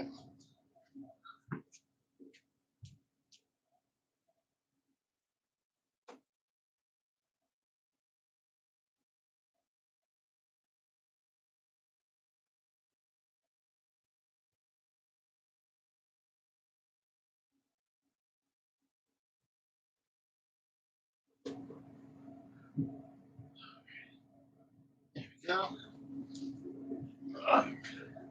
So we're going to need those there.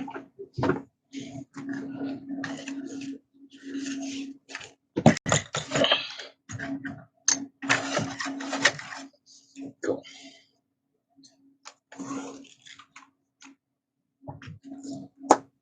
All right. So, one thing we should be using gloves.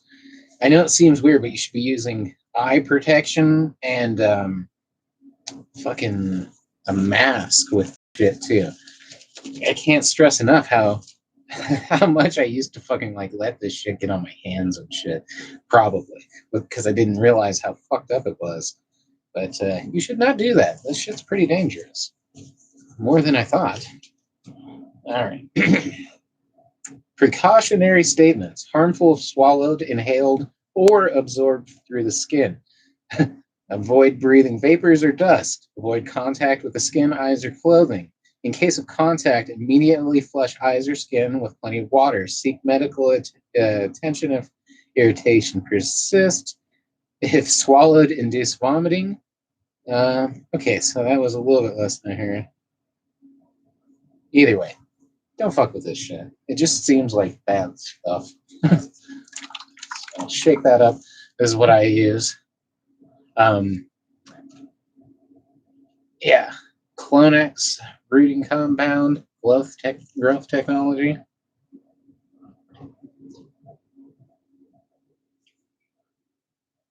All right. Hey Zeus, I was actually interested on Delta 8, but fell back because I hate CBD.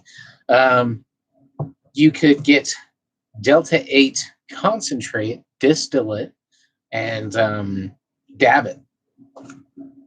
So there is that option.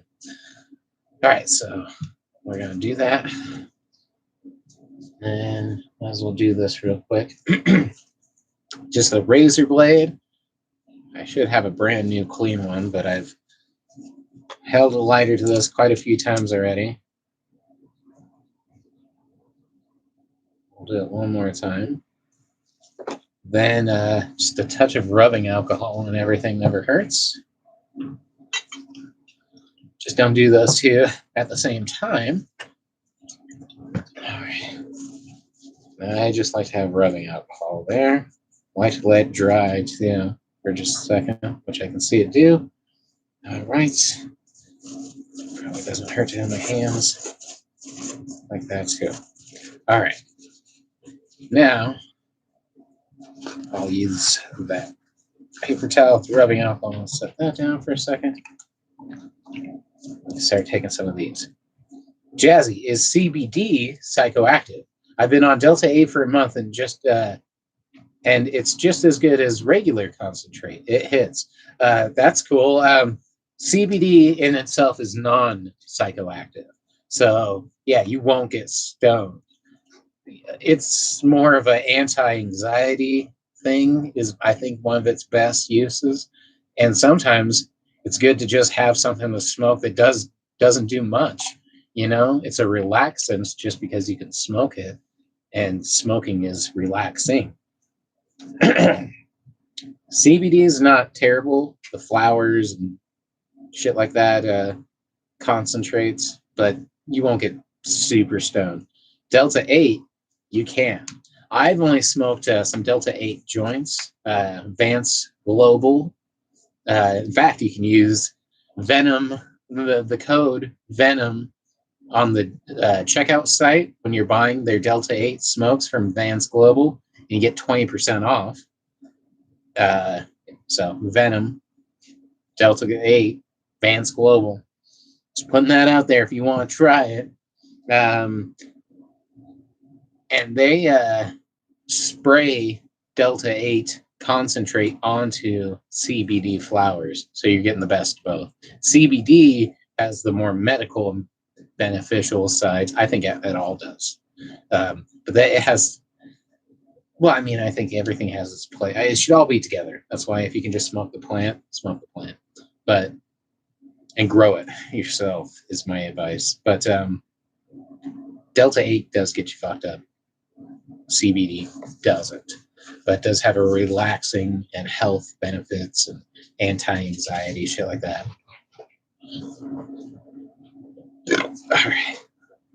All right, let's start taking some clonage. So, when taking clones, technically, you don't want the very bottom ones, like that guy, but you don't want the very top ones. That being said, this plant is a mother strictly used for cloning, and we're using 2, 4, 6, 8, 10, 12, 14, 16, 18 clones off of it, which is much more than I would ever take off a plant that you want to keep alive. You should only take like 5 and then wait a week or so. Maybe 5, wait a week or 2. You know what I mean? If you're going to do what I'm doing, that's how I do it. Delta 8 concentrate, says Jesus, looked a bit too obscure for me as well. It was all clear. Yeah, but I mean, I don't know. I think it'd be, I don't know. I like some clear. I have white wax and some pretty clear concentrate, although the one I just opened is like a yellow. It's tangy and it looks all like tangerine colored, which is kind of weird. How did you spell that website for the Delta? Yeah, if you want to give it a shot, I can give you 20% off. That's one thing they gave me. And they're cool fucking people. It's not like I didn't have to do anything. These guys, I'm doing their CBD and I'm having a video coming out on them. And they actually they want a video in exchange for them sending me that, which I said, okay, whatever. So it'll be a paid promotion one or whatever. Vance Global.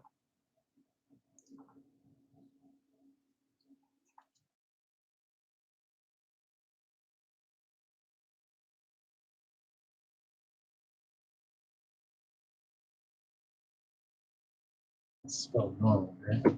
Yeah. All right.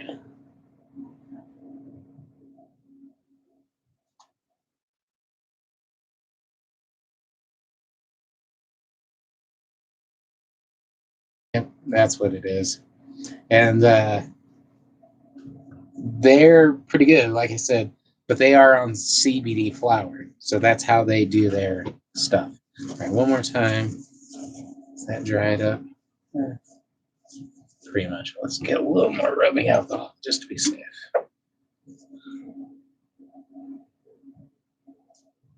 Probably overdoing the rubbing alcohol and everything. I've had actually really good luck with all my clones.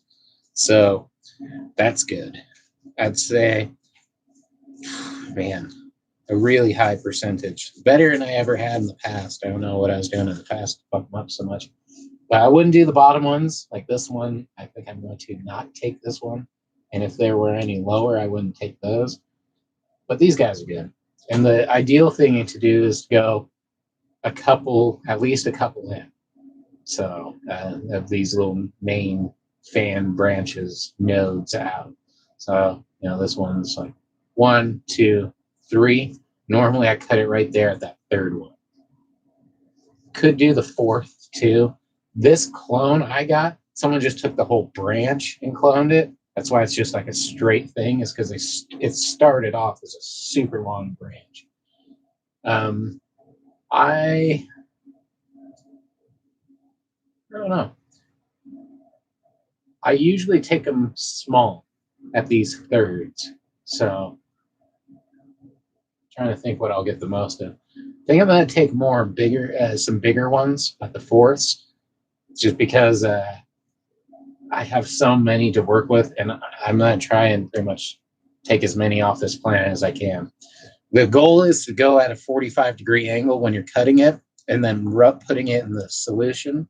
Everywhere that has made contact with the blade and been cut and exposed, that's where roots will form. So that's where you want to get this root hormone into that shit. And yeah. Of course, there's a hair in there already. God damn it. All right.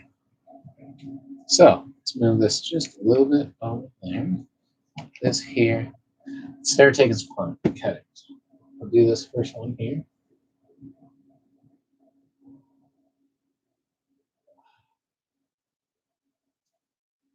Not a very good razor. I should have just got a new one. I just couldn't find one. So then you don't need much. Most people think you need to dip it straight. I just put it a little tiny bit. That's why I've had the same bottle for like seriously 10 years. It's because I just use a little tiny bit and I make sure it's really in there. Don't need to spin it that much, I guess. But then I have it dripping, and then I put it right into the hole, and there it goes. Bam. There's one. These rock wool cubes have been sitting in pH balanced water for over 24 hours, so they're ready to go. And then we're on to the next. I like to look at these guys. Now, like I said, you shouldn't take the puppy. You shouldn't be in here. There's a puppy in here. She's okay. But it is probably best to keep them just in a safe place. Like I said, I don't trust this clone solution's bad. So go get you. Go get go. Here's your good girl. All right. So let's get to cloning. Oh, you can't come right back. Whoa, what? You can't. Oh, there you are. You're the best. You're the best. You're the best. That's the best dog ever. All right. Let's get this going. You gotta stop running up on me, man. Hey, hey. Oh, yeah? Oh, yeah? Is that what you got? Ah, shit. Oh, pay attention to me. You pay attention. All right. Hey, Zeus just cracked open an IPA. Cheers. Cheers to that, buddy. I've had a few good IPAs. Not always my first go-to. Let's get this guy there. Billy Bong. Welcome back to YouTube land. Yes, sir. Cheers to you.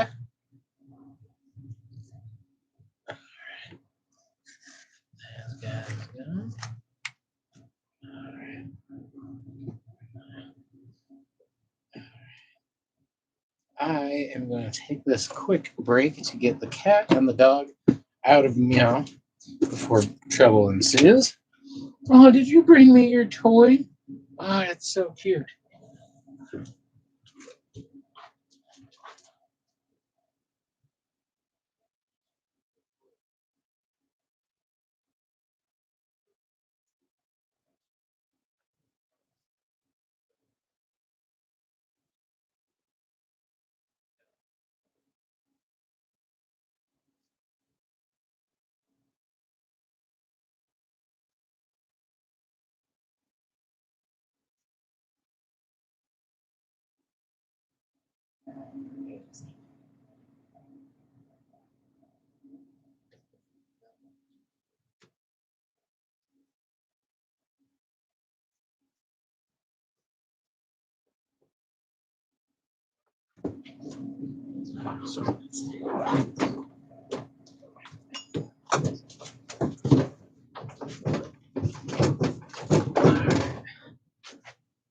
There we go.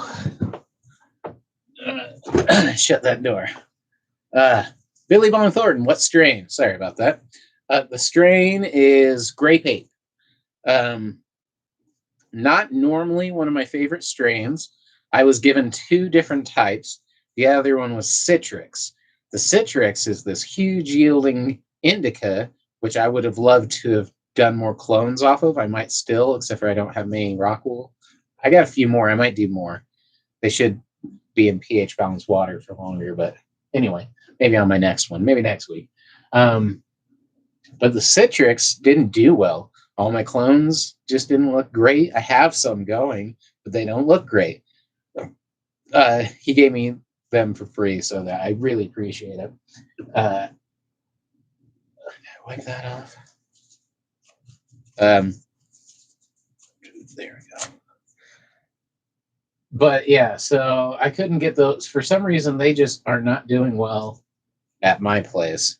So I decided to run. And this Grape Ape is crazy. So for being in the vegetative, stage, this is one of the stinkiest plants I've ever fucking smelled. Like, it just reeks. I remember when I was driving home with the two clones, and by clones, they're big plants, two mother plants that I was going to clone that he gave me. I'm like, man, one of those is just reeking back here. It smells great. And it was this Grape Ape. I'm hoping it does well, although it's another really skinny, slanky, it looks very sativa-y. I know I looked up its genetics and it sounded okay, but I would like to maybe look that up again. Billy Bong, I have Citrix X, Critical Berry, lots of bud sites, but a finicky plant. They like small amounts of water. Well, no, and you're absolutely fucking right. I overwatered mine. So, no, you're damn right. And as soon as I stopped watering it, it looks really good. Now, that doesn't, I am a hydro grower. So, in my hydro rooms, they're just not growing very big. It's like they do not like, it's not a good hydro. I was going to leave a review, which I should, at was it Leafy or whatever, that you can do like reviews of different strains, and they're actually pretty good reviews, and people are pretty honest on that. It just does not translate to hydro very good, and do not water the fucking thing. It's like a desert plant, which is kind of cool. I want to give it to my mom. I feel like she'd do really well at a plant like that. But yeah, you're absolutely right. It's crazy that plants have such, sometimes I think genetics can be hit and miss, but when you see such high similarities, it's like, okay, you probably have a very similar genetic strain then, or like that's just the trait they have. It's kind of cool. I don't know. It's very interesting. Should we cut you really big? Let's cut you really big. So I was put in a situation with this one. It was already so tall and lanky. I'm like, I can either start budding it right now and try to get something off of this, or I'm just gonna clone the fuck out of it. Now I don't even need this many clones. It's nice that I have a backup in case any of mine don't make it that well. I can swap them out at any time. But yeah, not too needing of it. Billy Bong, yeah, I think it's a citrus strain. It's part of its genetics. Maybe it would do good in a desert, right? Which is good to know. And I really want to start logging into, I think it's Leafy that does those. They do pretty good. Like I said, I've been seeing some good. They'll explain the strain genetics, the phenotypes or whatever. And they have pretty good reviews. I've seen honest reviews. So I don't know. I'm growing Northern Lights, Grape Ape, and Citrix right now. I was growing Banana Kush, but my 2 Banana Kushes, one seed molded. So I think it was a bad seed because I didn't do anything different with that one than any of the others. Or I did something, who knows. It molded. The other one, I put 2 seeds in the same one. And the one that won the 2 was obviously the Northern Lights, because it looks just like the other ones. So, and the other one did not look like the other ones. So Northern Lights was, is survival of the strongest on that one.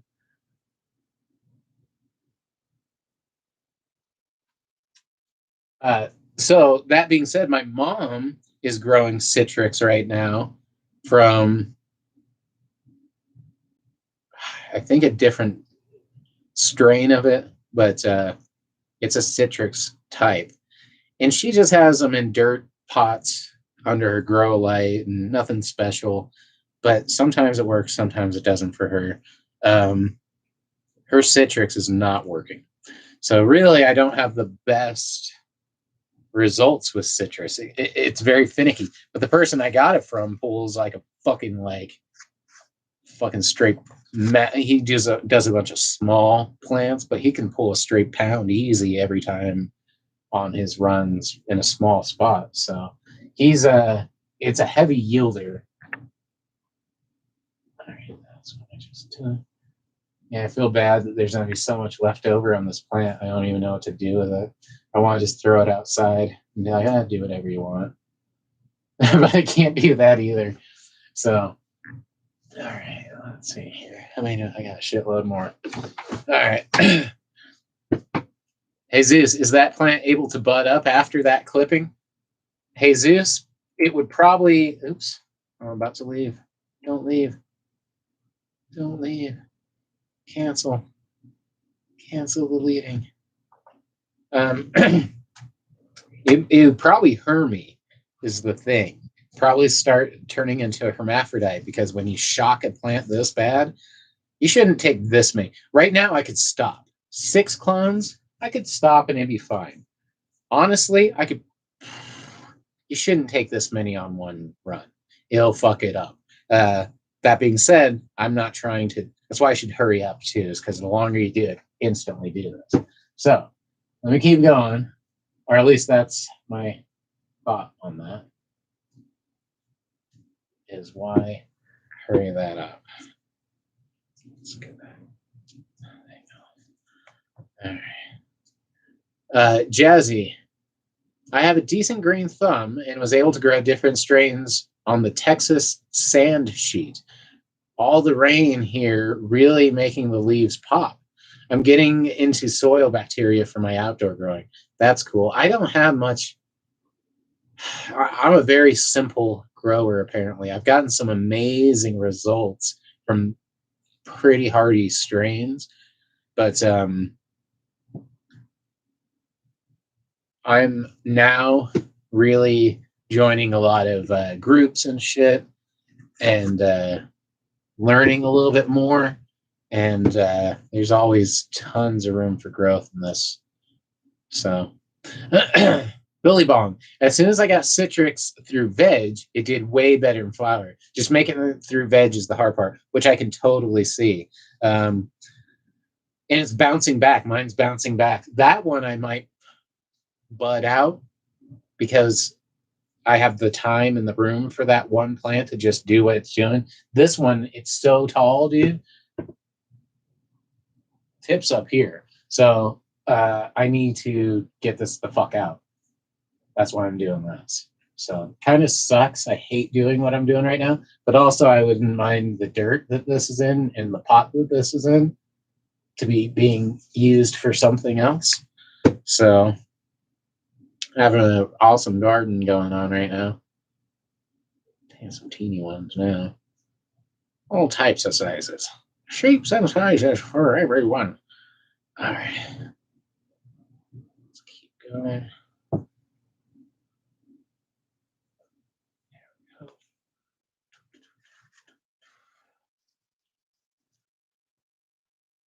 Let's get some more big ones. Let's get another big one. There we go. That's nice. Slash. All right. Jesus, would love to see the flowering stage. Yes, I'm super bummed that my last flower, it was just a single unit because I have 2 4x4 rooms and one maybe 2.5 by 2.5, 3x3 at the most. You know, it's like 2x2. I'd say 2x2 at the most, right in there. 2.5. Let me just throw out random numbers for a while. But I have 3 rooms technically. One can hold. It is holding 2. This one and the Citrix, which is only like this big, and it was bigger than this one. So, you know, it's not doing, it hasn't been growing much. And this one's fucking going crazy. So that's another reason why I'm cloning this one and being like, okay, this guy's a trooper. It stinks like a motherfucker. I haven't seen the flowers of it. I don't even think the guy who gave it to me, has flowered this strain. I think he just had it. Because he didn't have any that I knew of.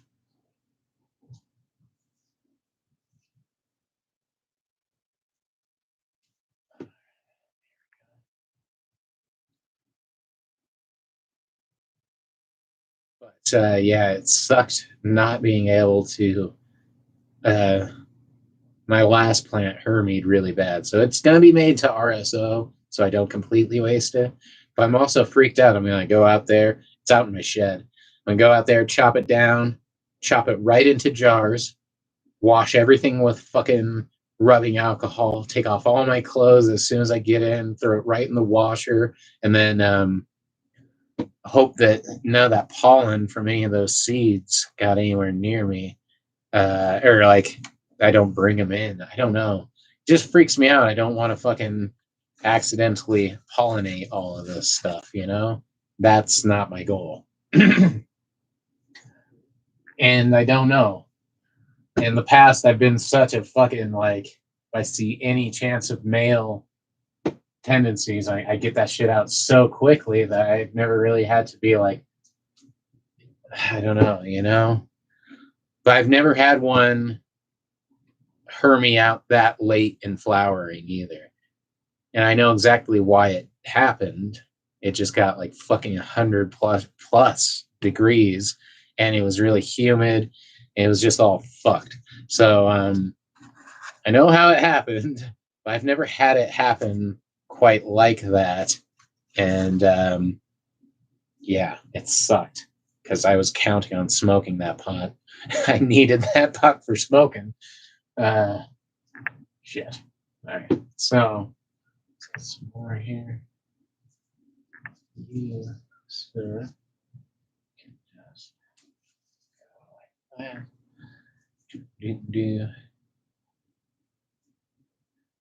that. One of the things I wanted to do this year was do one of these, grow a plant like I'm doing right now, just clone it like I am right now.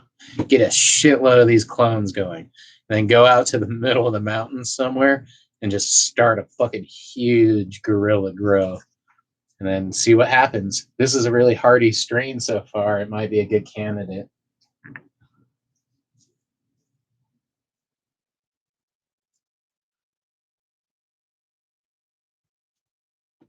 All right. We're getting it. It is going through. All right.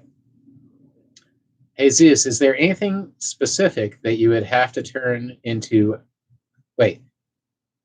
Is there anything specific you do to have to turn it into the budding stage? Yes.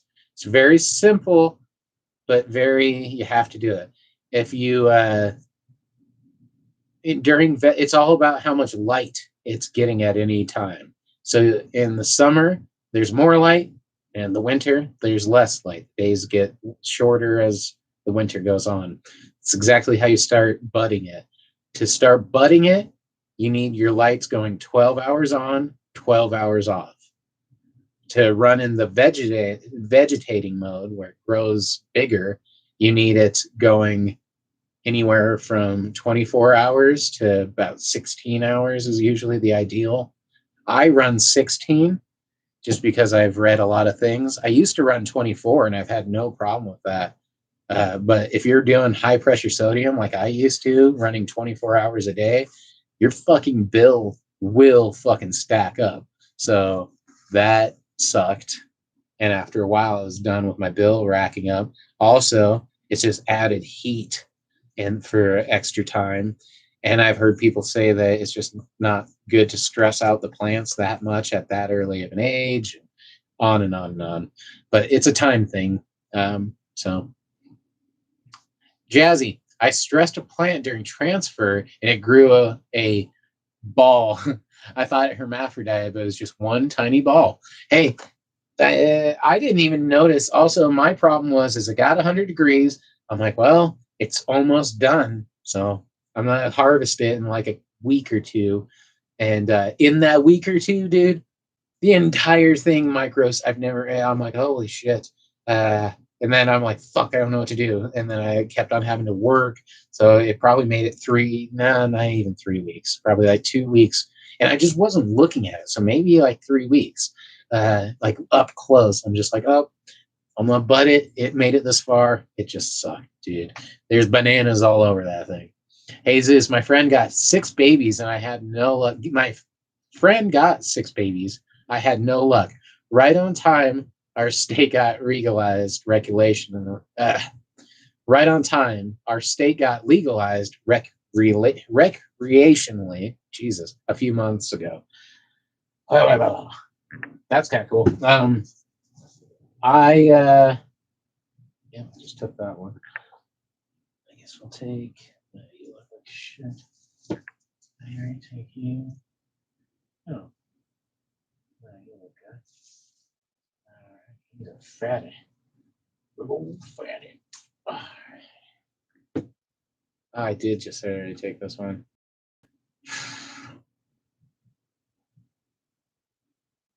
I'll do one. I don't know if you should do this, but there's only one way to see how bad this goes. I double clipped this one.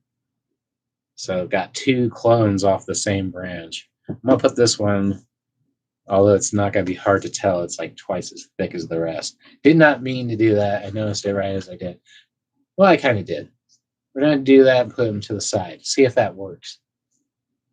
All right. I know there's more. I know there's more.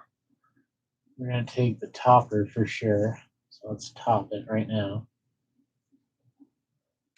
All right. Now, I've been told don't ever take the top. The top doesn't do it because as you go down the plant to the lower branches, there's more natural root hormone in the plant concentrated there. So they're like, don't take the top and do that. But when I top my plants, fuck it, dude. I'll clone them, dude. Why not? And I have definitely had my tops. So that was the top. It works.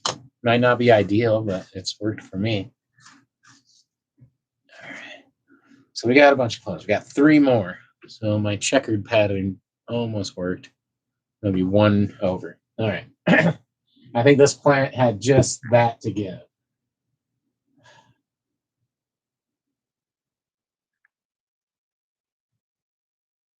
Pretty much hacked and sliced out. Clone off of every branch.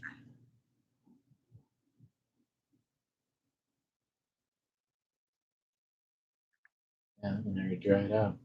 All right, that one sucks. So we got this one here.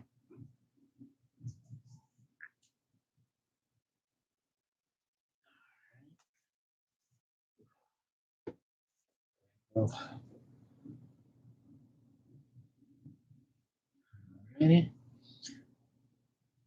Jesus, I heard 18 hours on, 6 hours off. Yep, that's a good one. Or wait, yeah, that is what. But you can do 16, I believe, too. And you know what? Now that you say that, that's what I am running. Is 18 on, 6 off. Jesus, I'm supposed to be getting 1. I just got to do a setup.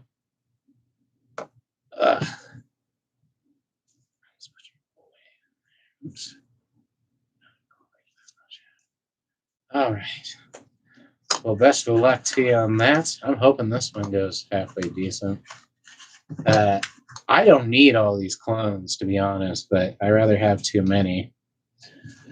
But not enough. And just in case anything goes wrong with all the clones I have right now, and these already look better than the most of the ones I took, so I should probably just fucking restart, but oh well. Jazzy, I'm just a humble Texas farmer waiting for his state to be okay with me growing outside my homestead. I grow the males big for my goats and the females big for me. Hell yeah. Growing outside isn't okay here in Denver. They're fucking dicks about it, dude. You have to just do it on the low if you're gonna do it. Otherwise, that's how I'd be growing. I want to grow outside. Man.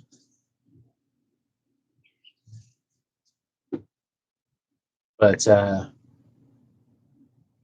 they really don't like it. Technically, in Colorado and Denver, I'm in Denver.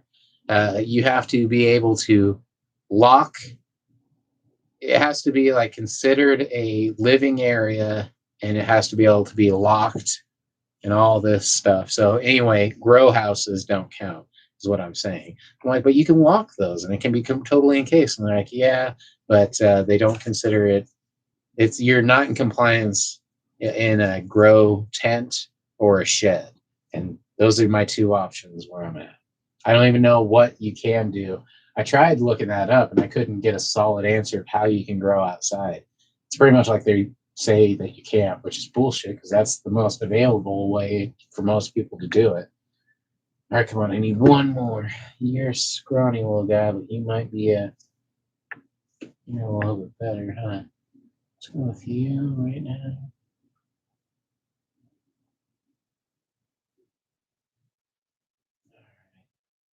Looks like it's you.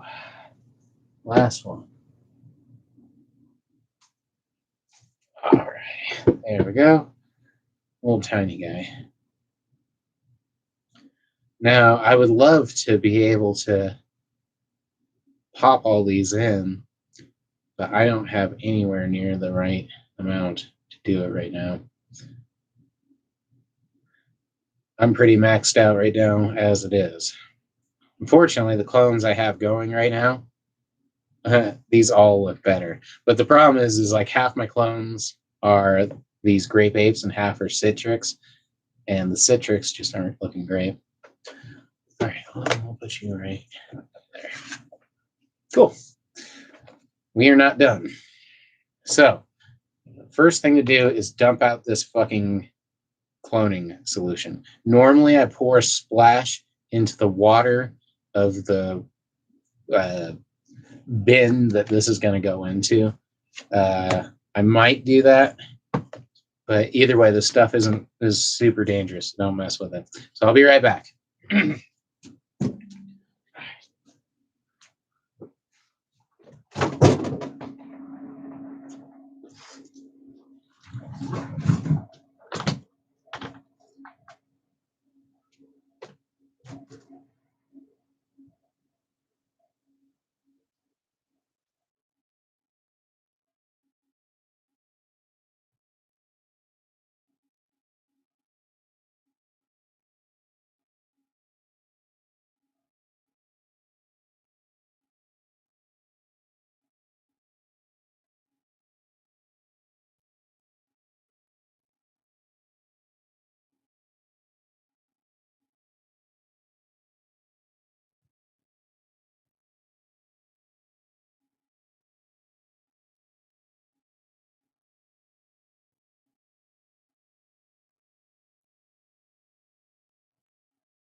All right.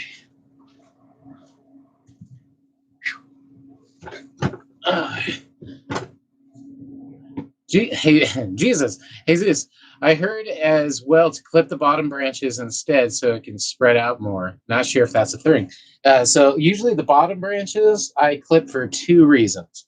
One is airflow, is you want to get good airflow up and underneath your canopy. Two is if you look at this guy, I mean, it just there's nothing there. It's just a weak little nothing. It's not quite good, and they just kind of usually have low producing. You won't get any good buds off lower branches, so they're just eating up energy. I hate clipping down plants. I hate the feeling of cutting down plants and trimming them. I like letting them do their own thing, but it is what it is. All right, so we take that, get that out of the way. All right, now, like I said, we are not done yet.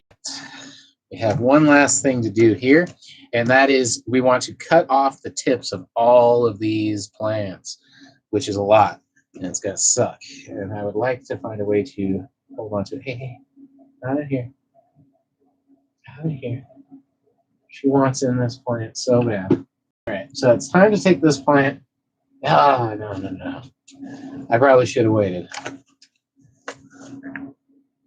Are you catching her eating this plant? All right, Ziggy, you're making me regret doing this with cats around. Anyway, we need to chop off all these tips. She's over here eating the plant.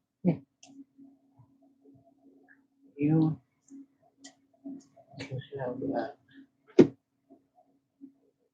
And then Ziggy, I love you, but we need you right here. Okay, so I guess we'll put that one back. We can do it here. But the key is to just cut off all the tips here. I'm trying to think of the best way to put it right in the trash can. All right. We will try. All right. So those guys can almost pretty much go. And then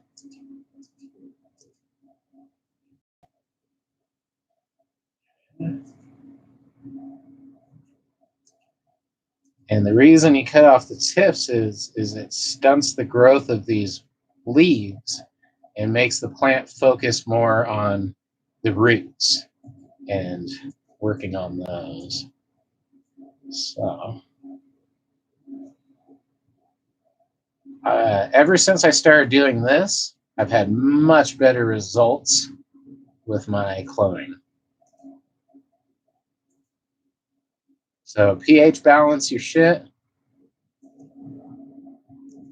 Clip your tips, because God hates the tips.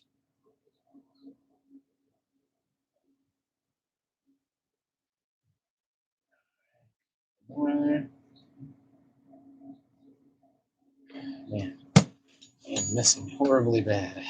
This little tiny thing. All right. Usually I will cut off that bottom one too. And then we're left with something that looks more like that. And that's what I go with. All right, we're at 10 o'clock. All right.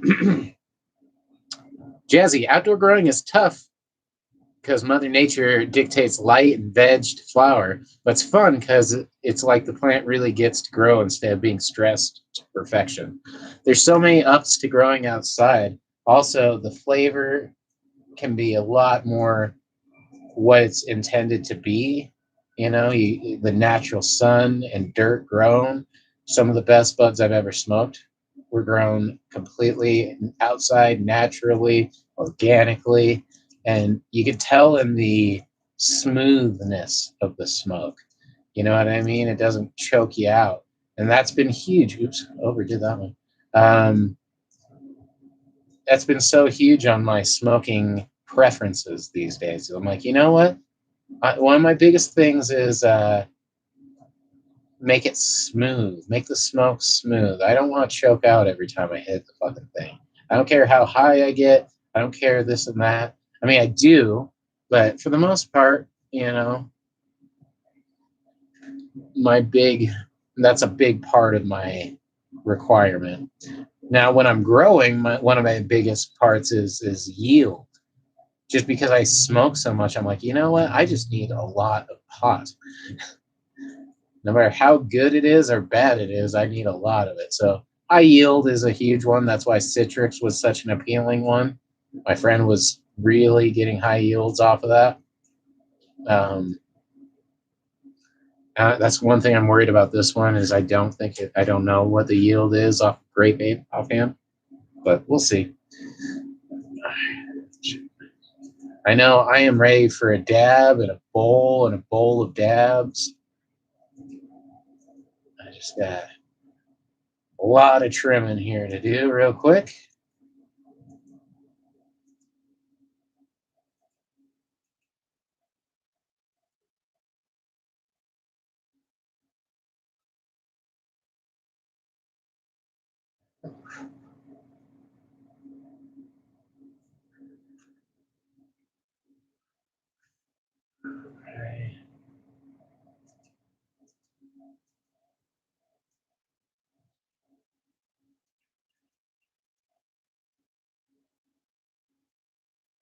Ziggy wants to help. He wants to chew on leaves.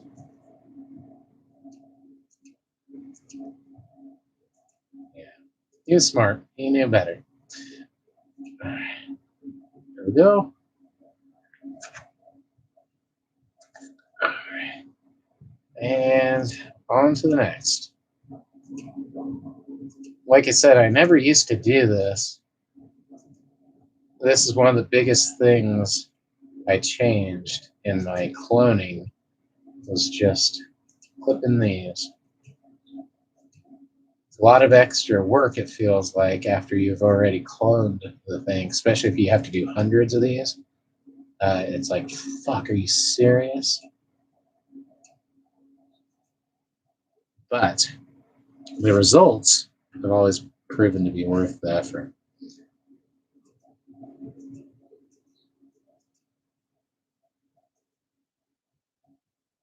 And like I said, that plant had the perfect amount. I had the perfect amount of rock wool left over to clone every usable piece that I wanted. One of it got kind of double cloned one piece. This bottom right corner one kind of got double cut. I've never done that. But I know people who've cloned flowering buds. Well, they already started flowering. They clone them. I know people who are suggesting that that actually was their best, was a really good method. So it's crazy the things you can do.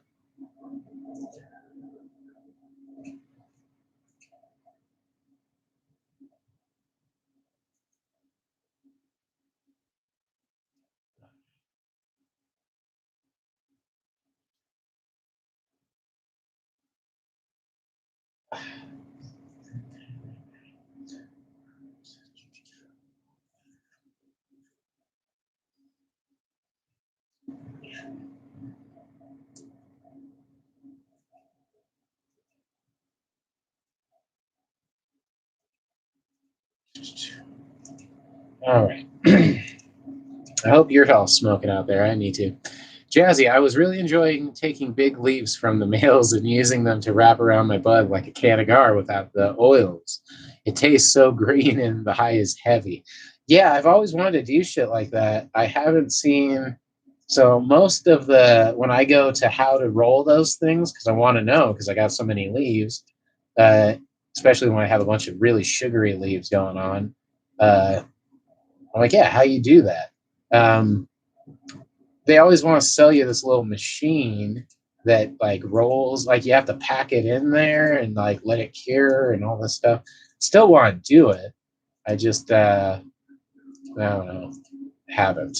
There's a lot of things I've been meaning to do, but that's one good thing about growing is I like to use every part possible, and the leaves are really cool. And like when I cook with pot, I really like to have fresh leaves around to use as garnish and shit like that. It really makes the dish look cool, and in small amounts can taste pretty good too. So almost done here. I'm almost halfway done, I should say. Almost done with the whole process. Halfway done with these little leaves of trimming. But like I said, the results are worth the effort from what I've seen. It really does transfer the energy from growing these leaves any bigger to growing the roots out. Like I said, one of my biggest bummed out things right now is I can already tell you that these clones are probably in better shape and looking way nicer than the clones I already have going in my fucking tent. Uh, but I wanted to just, I took clones as soon as a long time ago, but the plant itself wasn't looking so hot when I took those clones. It looks a lot better now. Well, not now. Now it looks like it got chopped to hell. But before I started this, it was looking a lot better. Considering this was just a crazy clone. The clone that this plant started from was like if you just took this one and just cut it and then stripped half of it. So it was like this fucking long. And so, yeah, it looks better now. Although now it's about to get chopped down. So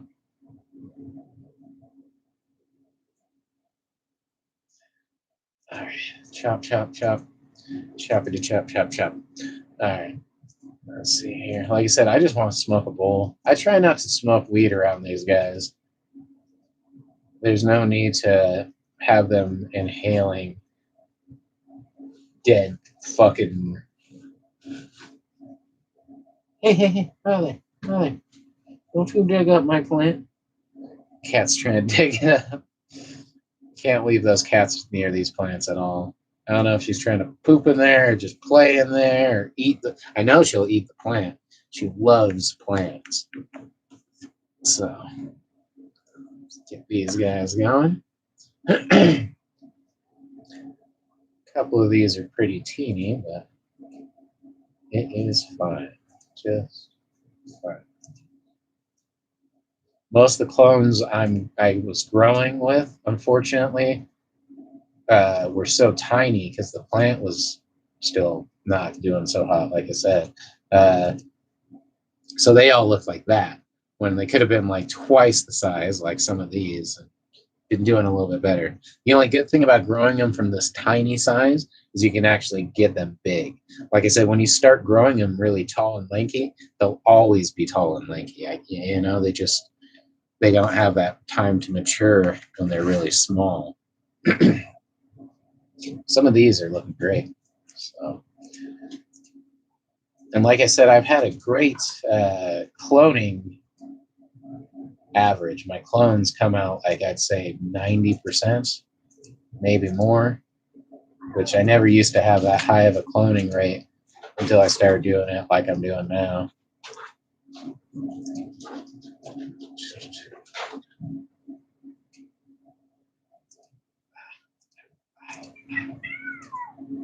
Cat's freaking out, climbing the fucking grow tent, up and down the grow tent, putting holes in that motherfucker. My grow tent looks like a fucking the side of it looks like a star, like a galaxy of stars from all the cat claws that she's been running up it. By the time I flower those things, I have to fucking tape up. I have that like real ducting tape, the shiny metal reflective ducting tape, and I have to fucking patch so many holes in my fucking grow tent from cats running up it like a goddamn gymnasium. I love her. It's one cat, I should say. Little panda cat. All right. Jesus. I don't really smoke, mainly with friends. I'm a daily dabber, though. Dabbing has. I now dab. Like right now, I have way more hash and dabs than I do fucking flower. Which there's a reason for that. I would rather smoke flower, kind of. I've realized really good flower. That's what I want all the time. But I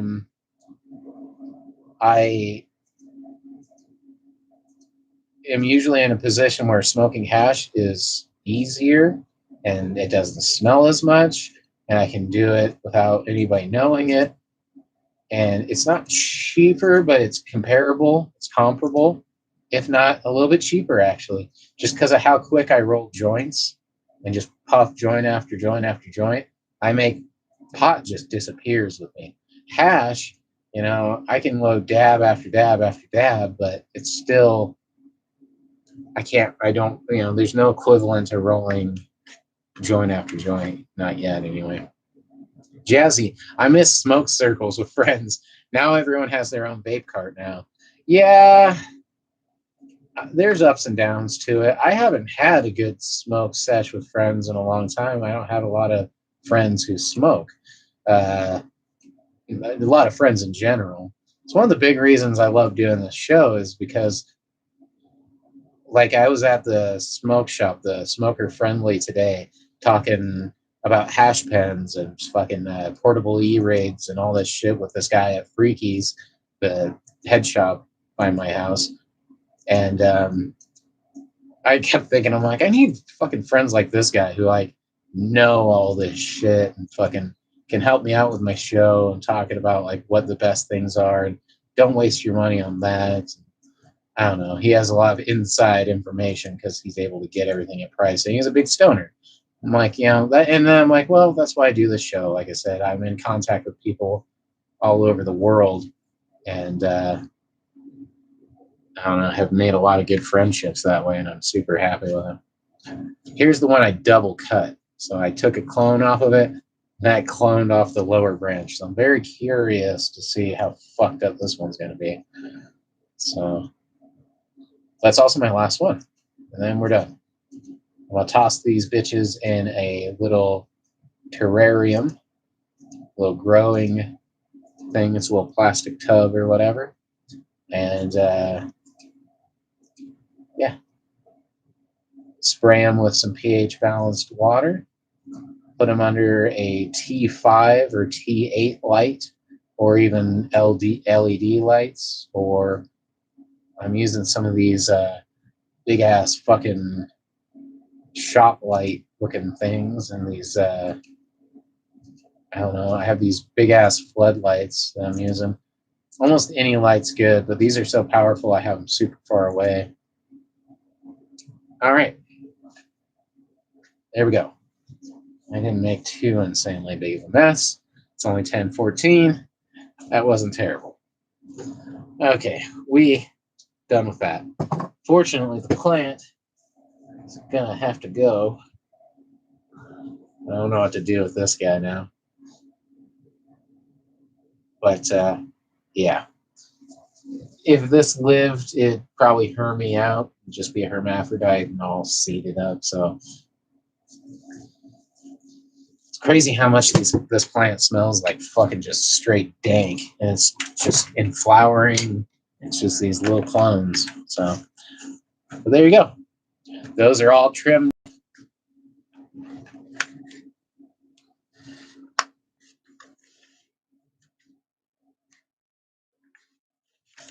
And ready to go. I usually face them so they're all kind of facing inward.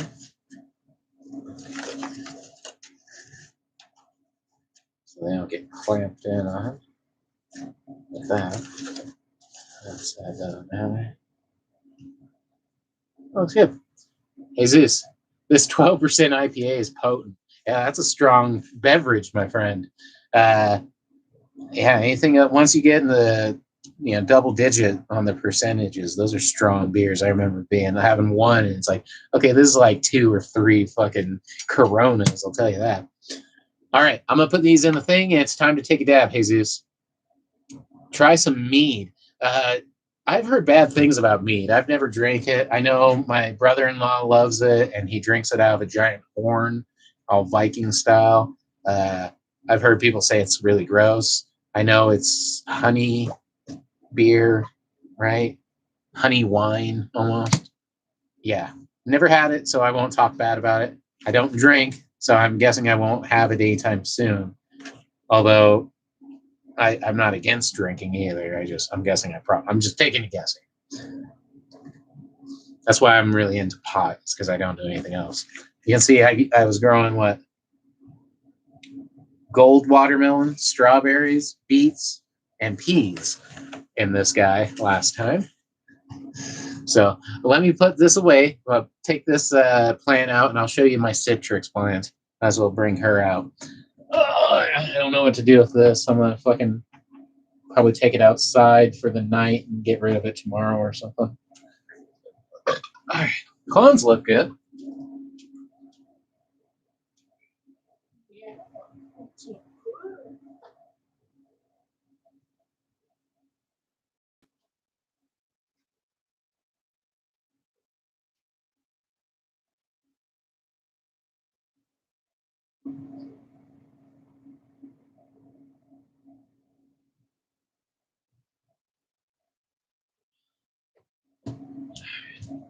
Forgot. Still gotta give them a little spray too.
Yeah, you get that.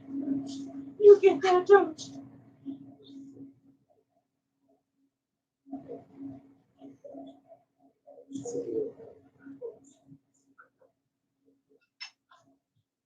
Ah, oh, that's a good doggo. It's a good doggo. All right.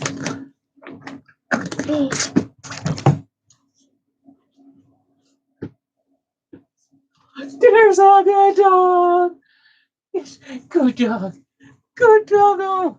All right. Here are her little friends. She's just getting down on kicking the avocado toast ass. And the turtle. Those are her friends. All right. Jazzy. I've been eyeing that Explorer guitar on the wall. Good eye.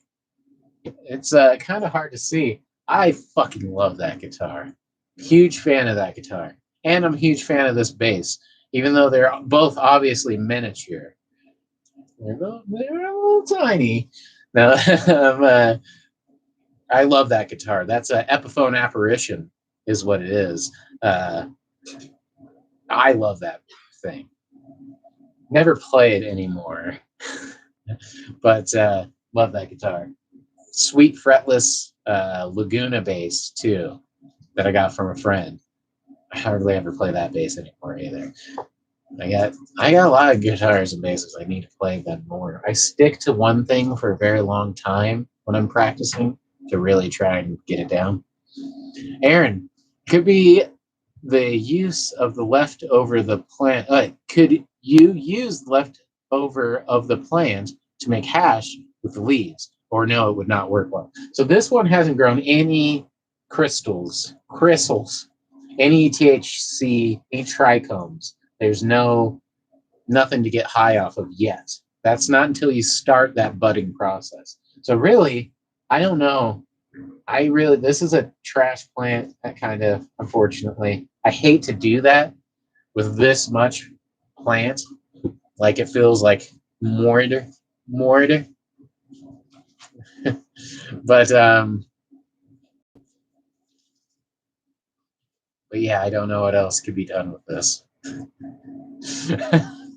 um, it's fun,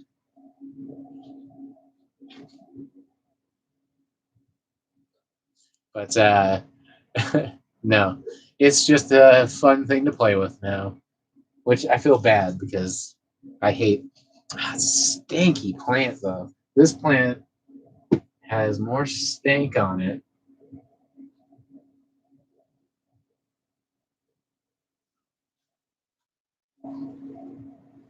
than I know what to do with. For not being flowered yet. Jazzy, are you a fellow guitar geek? What kind of bridge does it have? That has a floating Floyd Rose. Forget what generation. It's nice. I like that one. Uh, but yeah, that one's sweet. Ups and downs. I never knew how to use a Floyd Rose when I got it, and I still suck at changing the strings on it. And I had to change the tension on it because it's set for C standard, and it has the thickest guitar strings you can buy. Like, forget what they were, dude. It's something insane. like my smallest fucking one. Like it's like a couple bass strings on that fucking thing. Love that guitar.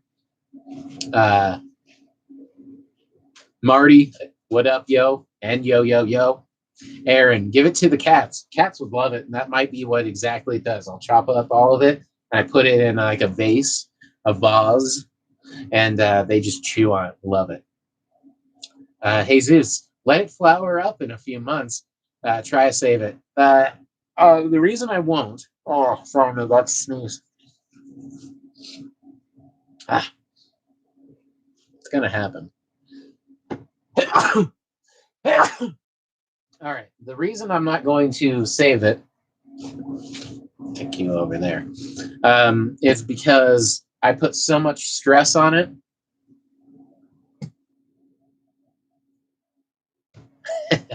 I put so much stress by cutting it this much and playing with it, doing all this shit. It's, oh, there's a puppy. There's a puppy. There's a puppy. Like, I want more treats. I like the treats. It'll hurt me out and have seeds in it, so don't want to risk it. It'll also take up space. I don't have a lot of space. I'm actually doing it pretty damn legal. I'm allowed to grow up to 12 plants at my house because I have another person here, so 6 between us both. I'm also a medical patient, so that means 12 between just for myself. So you can have 12 flowering plants at any given time, and clones like I got. They don't count clones, which is cool. That being said, I'm pretty on the legit side. I don't need to be growing anymore. I'd love to throw this bitch outside and just see what happens, but I can't risk it. So we're going to instead untie the hair.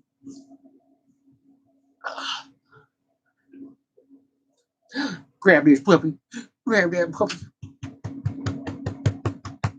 Oh, that's a good puppy. That's the best puppy.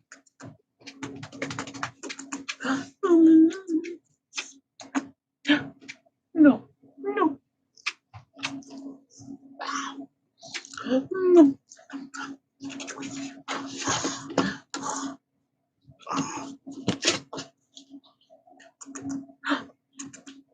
Want a little drink? Jazzy, the Floyd is a cruel mistress, right? Until she's set up and singing. I like the size 11 strings for the low tunings and the 10s for the standard. That's such a metal guitar. I thought you'd have a Gibson or something. That Epiphone is nicer than a lot of Gibsons I've had. I love that guitar. Yeah.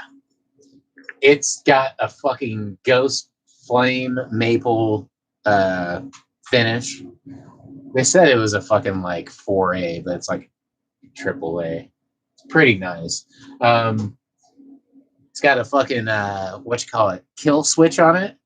It's got a kill switch, Floyd Rose, C standard. It's got 2 scythes on the fucking 12th fret for the inlays. That thing is just a fucking demon. It's got 81, 85 EMGs in it. It has everything I've wanted. I bought it for $750. As soon as I got it set up, the guy at the shop, he's like, hey, this guy wanted to give me this note, and he's offering you $1,500 for it or something like that. Like well over 1,000. Like he said, like 1,500. And I'm like, damn, I could have doubled my fucking money. But I'm like, I love that fucking guitar. Right now, I'm working with the Harley Benton. This Harley Benton is a bitch. I don't know how I love this Harley Benton. It was $500, and it looked pretty nice, but also it's got stains on it right now. I play it all the time, so that's not crazy. Jazzy, only $750 steel, but it even looks admirable. But even here it looks admirable. Yeah, it was nice. This guy I got for $5, and it's a neck through. So one solid piece. It has I forget what EMGs it had, but they are like these. They said they're comparable. This fucking I don't know who it had a lot of nice specs on it, but at the end of the day, I wasn't super enthralled with where it was.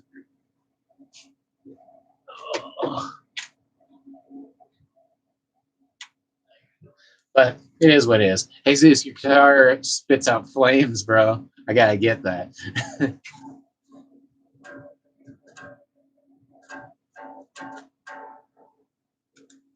Doesn't be much. Oh, shit's on.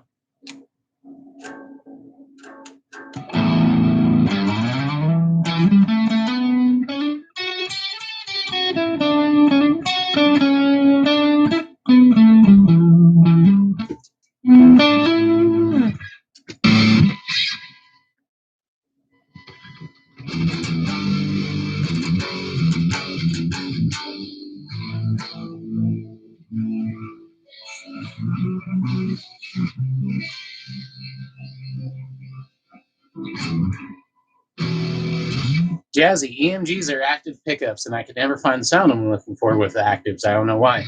So these ones are, so the 8185s are sweet. I mean, I really like everything about them. This one was not set up well at all. And I just did not like with what happened with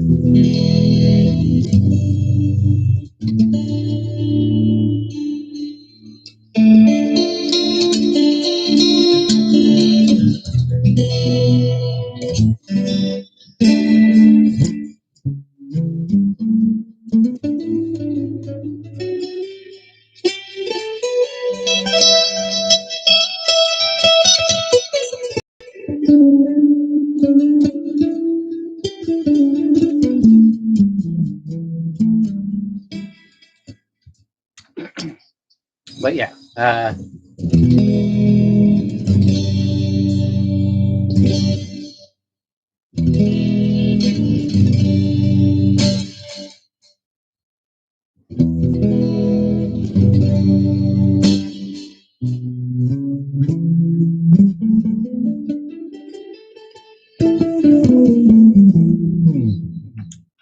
bro, what's your rig, amp, pedals?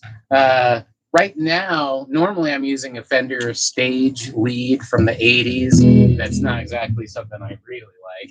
I spend most of my time playing through all of these together, a PA system.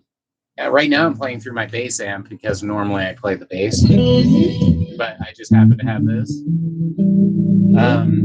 I have a Harley Benton effects modulator going on right now.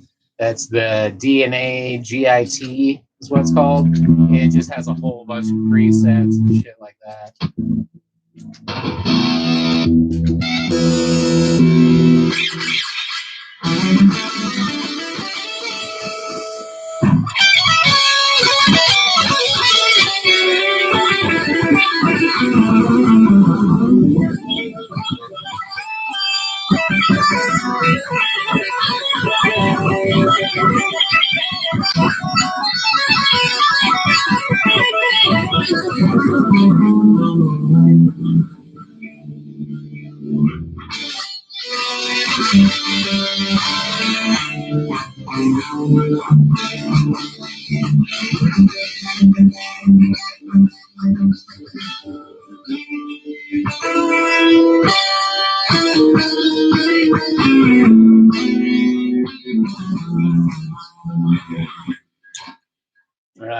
It's fun to play.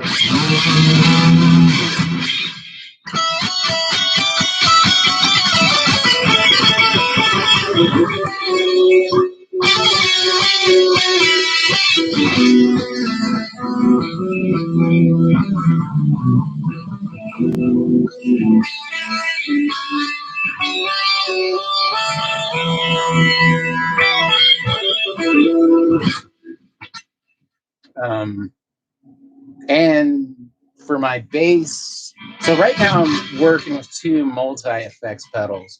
One's a Boss ME50 is what it's called, and it's just their huge layout, which is what I use for my bass. And then I have the Harley Benton effects modulator for my guitar. And then at the end of it, I have a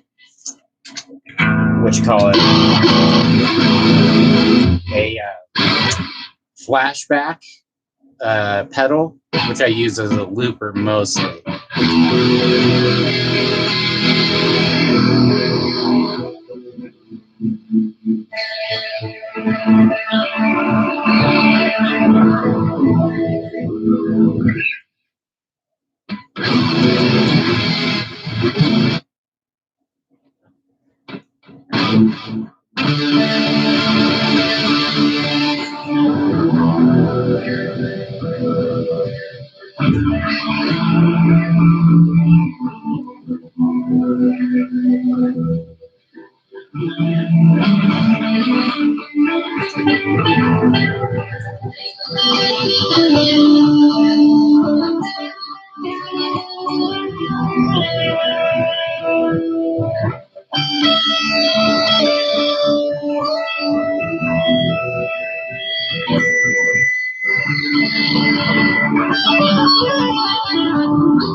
Jazzy, nice. I have an old Washburn X series. I run it through a Bugera 333 XL head into a half stack.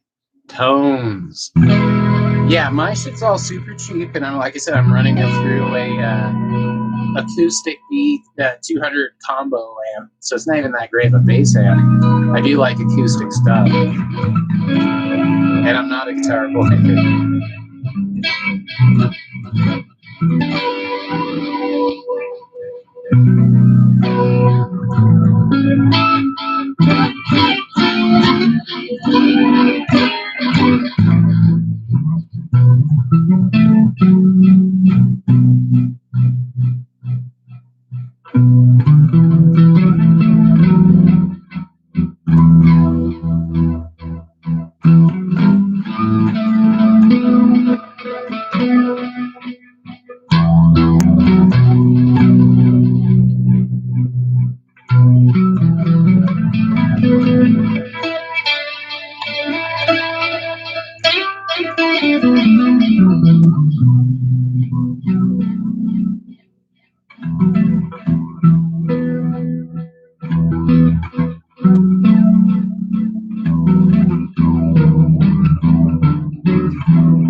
Hey Zeus, how long have you been playing?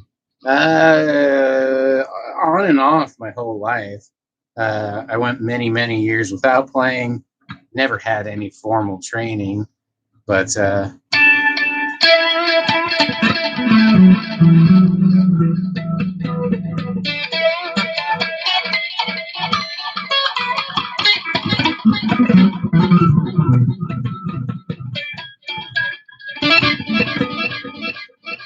Jazzy, I'm a guitar player who really wants to play the bass.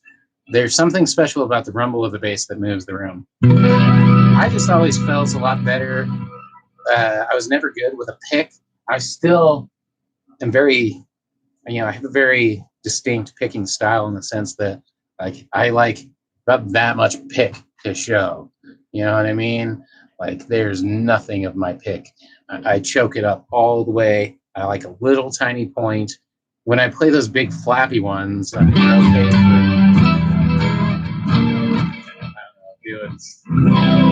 But it wasn't until I got a small pick.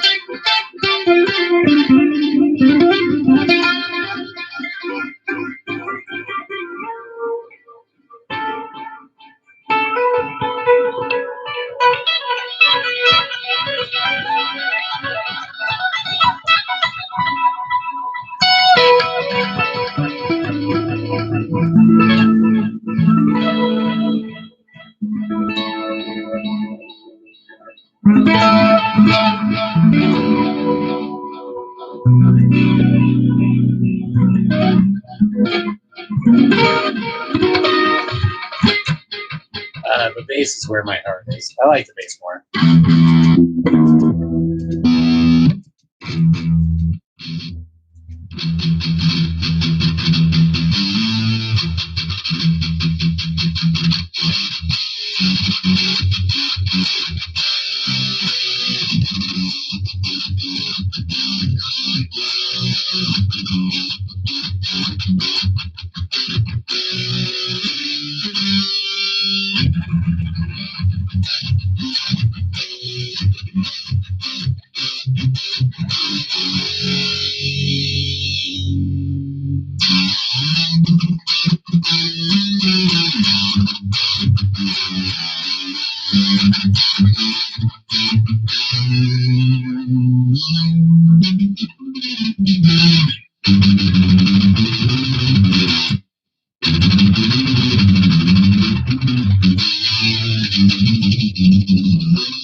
All right, I'm done playing guitar. Sorry, guys. But I enjoy it. I have been wanting to do more in that aspect. Since I'm a better bass player than I am a guitar player, I always start with the guitar because I know whatever I play on the guitar, I'll be able to match it on the bass. But if I start with the bass line, I have a really hard time finding a guitar part to match that. So, Jazzy, how do you pick like that? What, just the really fast one? I've been working on all that for a long time without even thinking about it. Again, I'm a really big fan of having a jazz pick, a really pointy pick, have almost none of it showing. So that's how I do my string jumps too.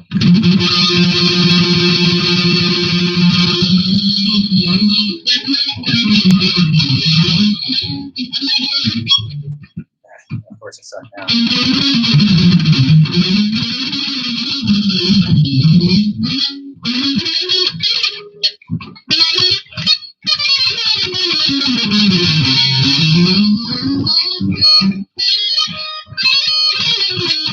I'm a bass player. Anyway, I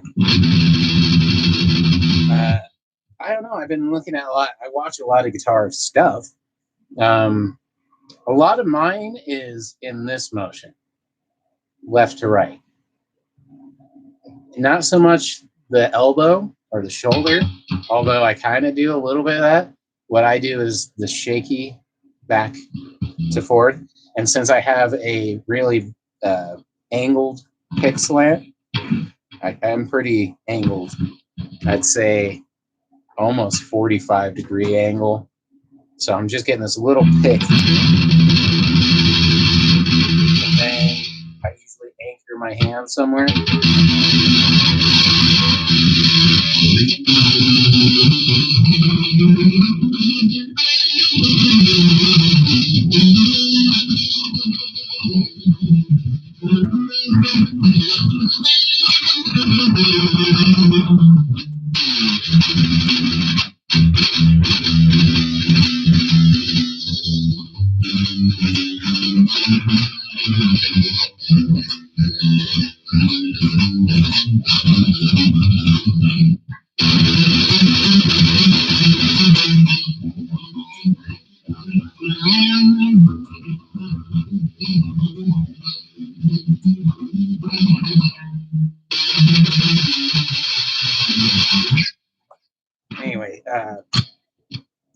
Yeah, I would say mine's that motion.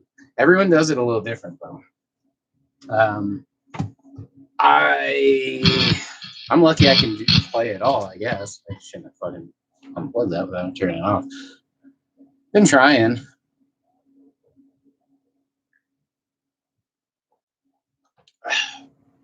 But it's been a weird, fucked up road of making music. I've been really enjoying watching a lot of Star Trek and eating junk food and falling asleep on the couch. That's been so enjoyable, and the world has been so fucked up that it's been hard to do much else. Music is a great thing, though. I want to do almost nothing but music. So my day starts off, I grab an instrument of some type, or even I could grab a program and make like some beats on Fruity Loops or something. And, you know, I do that for at least half an hour every morning, usually. And every day I'm like, you know what? This is what I'd rather do all day. Like, I just would, I don't know. Even just practicing is funner than. It takes a long time to get to that point where I'm like, yeah, I should have really pursued this a lot more as a young person. I just had no. I kept on waiting for someone to fall back and help me out, and I never got that help. So school pushed me away when I tried to learn it in school. I had no money, so I was never able to take a single lesson. And fortunately, the only good thing I had was a friend who was pretty good, who was really good. But he wasn't a teacher and wasn't in the position to teach. And I was so much younger and so much fucking less advanced that the best thing I could do is just watch and learn. And fortunately, he was kind enough that we played together. And just playing with better people, you learn a lot. So that's been all my fucking instruction. And the rest, my dad played, and I was always really upset that I never got any formal instruction from him. But that's my biggest regret with my father in the most part, and it kind of sucks. He passed away when I was 17, and when I was 17, I wasn't really playing at all. There's a long stretch where I did not play anything at all, and and now that he's gone, one of the biggest things that happens in my mind every time I play is the one person I want to jam with play the bass and they can play the guitar. We can both play some acoustic. We can both play anything. Anything. Is I just wish I could jam out with my dad. And, you know, it's not fucking Jimi Hendrix. It's not my favorite bands in the world. It's just the one person, you know? But shit happens. I feel like maybe in a way I still am jamming with them because they're floating around as a spirit and an aura, right? But I'll tell you what, when shit goes bad, I keep asking them for fucking help, and that doesn't help. So if they're floating around, they better get on their shit and start fucking haunting me in a good way. God damn it. All right. Jesus, I was the same with my turntables. Been DJing for years. I haven't touched my equipment in quite some time. You should. It's like a scratching almost. I was into scratch DJ battles, heavy, different patterns. Scratching's fucking awesome, and I love that stuff. And I never got good at it. I put it in some of my rap beat, and some of my beats, son. And some of my beats I use that, but I use a program called Gross Beat, which is, it sucks for doing it, but it's the best one I could find where I could actually kind of scratch with it. And I could actually set up programs and stuff to make it kind of do what I want to do and sound how I want to sound. Not good at it. I have a CDJ right over there, which is fun, and I can kind of do some stuff, live stuff. and record into my DAW with that. That's fun too. There's no time indicator on there, no time beat match, so you have to do it by ear, the old school way, and that's really hard. So, but I have been wanting to do stuff like that because it's really fun to do. I'd like to show how I do some of those because I'll make a song, I'll make a whole bunch of samples, I'll time it out, and then I'll put those timed out ones into my CDJ, play that live into my DAW, and because it's all time aligned with the sounds I put in, I can eventually like clip it in all nice. I don't know. It's fun to do. I haven't done it in a long time, but I have all the equipment here. I would really like to upgrade into something that was nice enough to really do some scratching on because I don't know how to scratch for crap. And when I look up how to do it, pretty much everything I look up says I do not have the right equipment for it. I'm sure a really good guy could come in here and make some nice noises on it, but not me. It's a 15-year-old fucking CDJ. That sucks. It's fun for doing stuff, but one of the most important things I think is a beat meter, so you can match beats up all sick. I saw one. The ones I saw were so cool that I'm like, okay, I could do that.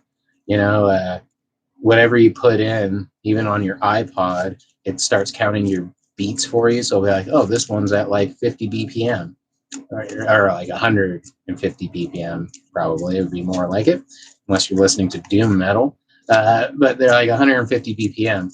And then if you slow it down with your pitch fader or whatever, it's like, oh, you just slowed it down to 127. Then you get another one linked up and ready, and you can totally match it and fucking listen to it and fucking link them over. I'm like, okay, yeah, I get it. I understand how to do that. That's different from scratching and shit like that, but I still wish I had all those options on mine. All right.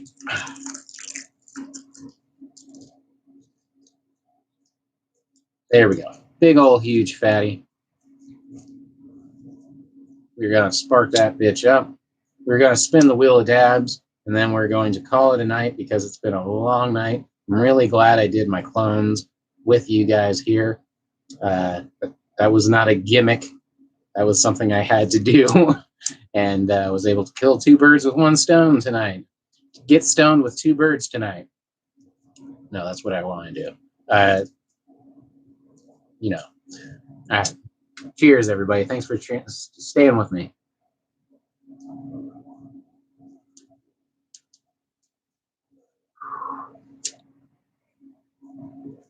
A lot of hash on this guy. All right.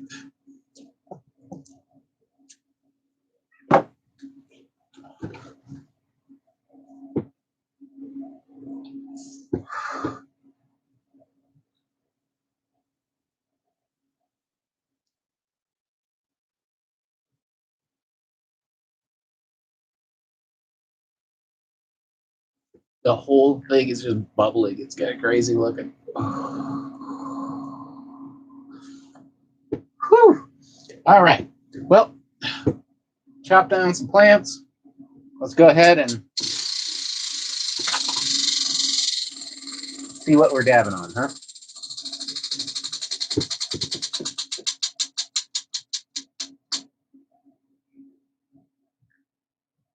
Short forest, huh? It's back there, but we'll make it happen. I need to clean that fucker out. All right, let's load this up, do a dab, and we'll call it a night.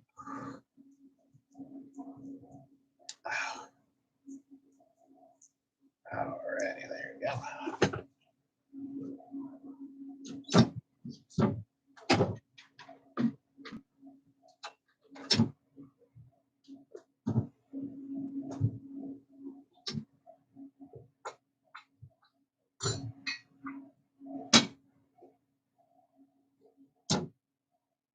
All right, get some new water in here.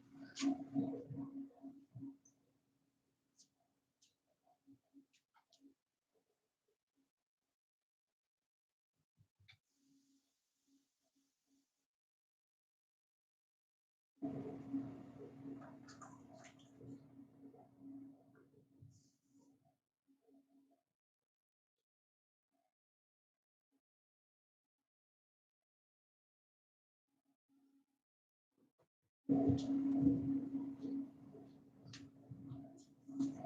right. There we are.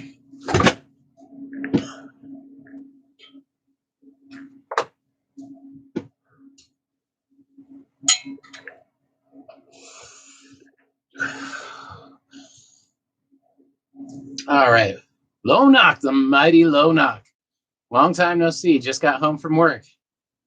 I'm going to smoke a bowl. Sounds good. Let's smoke a bowl and do a dab.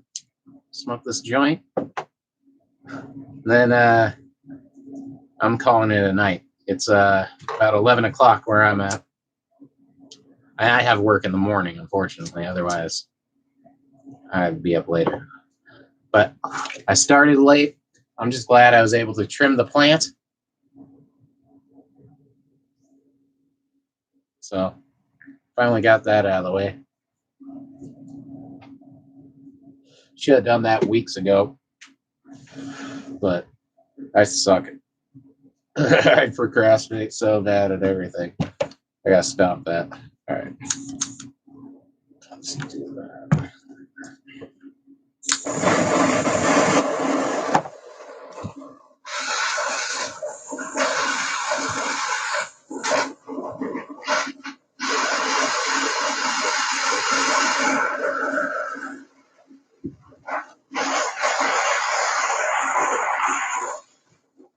Yeah.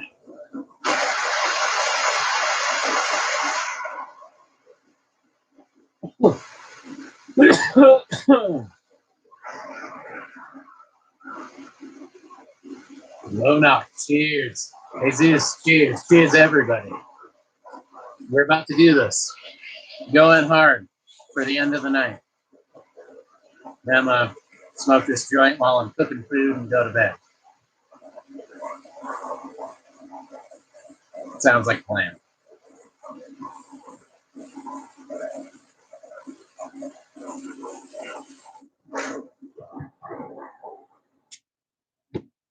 Time for a new torch, unfortunately.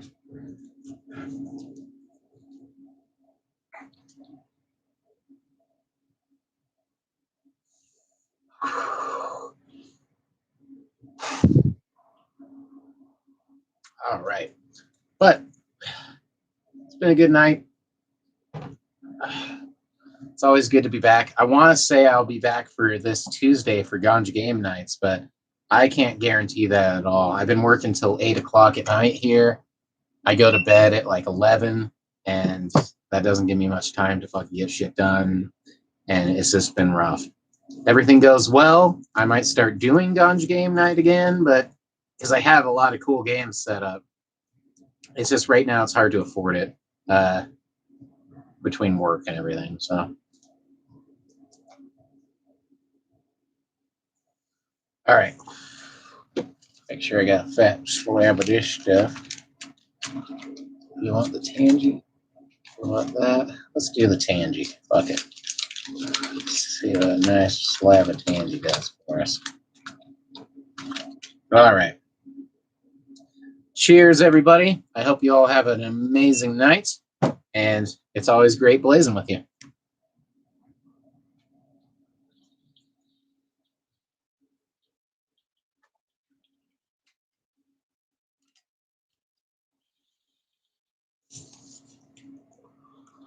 Woo-hoo!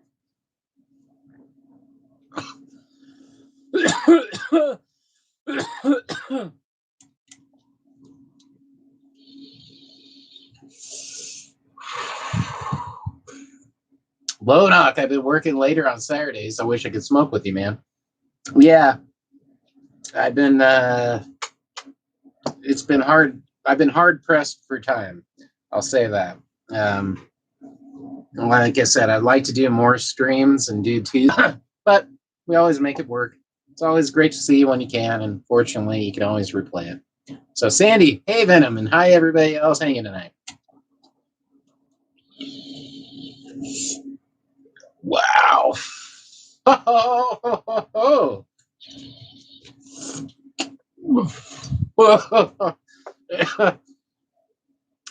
Sandy, I've been lurking while you were cloning.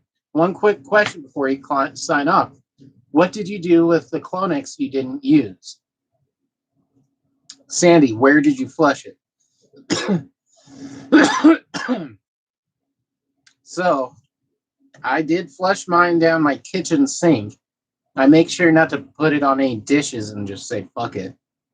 So I put it directly down the sink. I'm using like a lot less. Like I said, when I used to do it, I would fill up a shot glass, like as far as I thought the roots needed to go into. And that's a lot of liquid, you know, and it's kind of nasty stuff, which I also didn't know back then. And, but now I use a very little bit, like I said, and just roll it on the ends. I try to wash it out. I wash it and the jar out with soap while I still have those gloves on, and then throw the gloves away and then dry it out with a paper towel. I don't know if that's the best way to do it. I don't know how toxic those chemicals are. I'm sure some of the shit we put into there already is a little bit worse, but I would never dump a lot out. Yeah, that being said, it went down the sink. Like I said, I never even knew how fucking toxic that stuff was. It wasn't as bad as I remember it. I thought I saw if it even touches your skin to call poison control, which I guess it didn't say that. I don't know. I have a whole lot of batteries and toxic chemicals in my shed and shit that I need to get rid of too. I should have probably saved it for that. Sandy, thanks, man. Now, like I said, I use a very small amount. I don't know if that's making it better. I think it's weird to think about our water supply. My cousin does that for a living. And just like you can actually trace how much drug use is happening in any given place by testing the water system we get back. Because, you know, you flush the toilet and all that shit. So the water that we reproduce back into the system to get cleaned and reused again, you can test how much all this shit we have in our bodies. It's crazy. And trace drugs and bacterial fucking infections and shit like that. Wacky stuff. I don't like the idea of pouring nasty chemicals in there. Honestly, I would love to change what chemicals I use to grow hydroponically. Right now I use Ionic is the brand. Ionic Grow and Ionic Bloom. And mostly because I have like, I finally am starting to use this stuff up now that I have like fucking 12 5-gallon buckets and I'm actually really getting some fucking water going. I have all these nutrients I've had for years. I'm just trying to use it up. And then I have general hydroponics stuff because I have all this free stuff I got. I got like gallons of free fucking nutrients. So I need to use all that stuff next. But eventually I would like to start learning how to do it a little more naturally, which is really hard hydroponically for me because I don't know how to do it yet. But with time comes wisdom. But that is not guaranteed. All right, guys. Sandy, great seeing from you, hearing from you. Thank you for all you do. You're the best. Everybody out there, from the low knock to the high knock.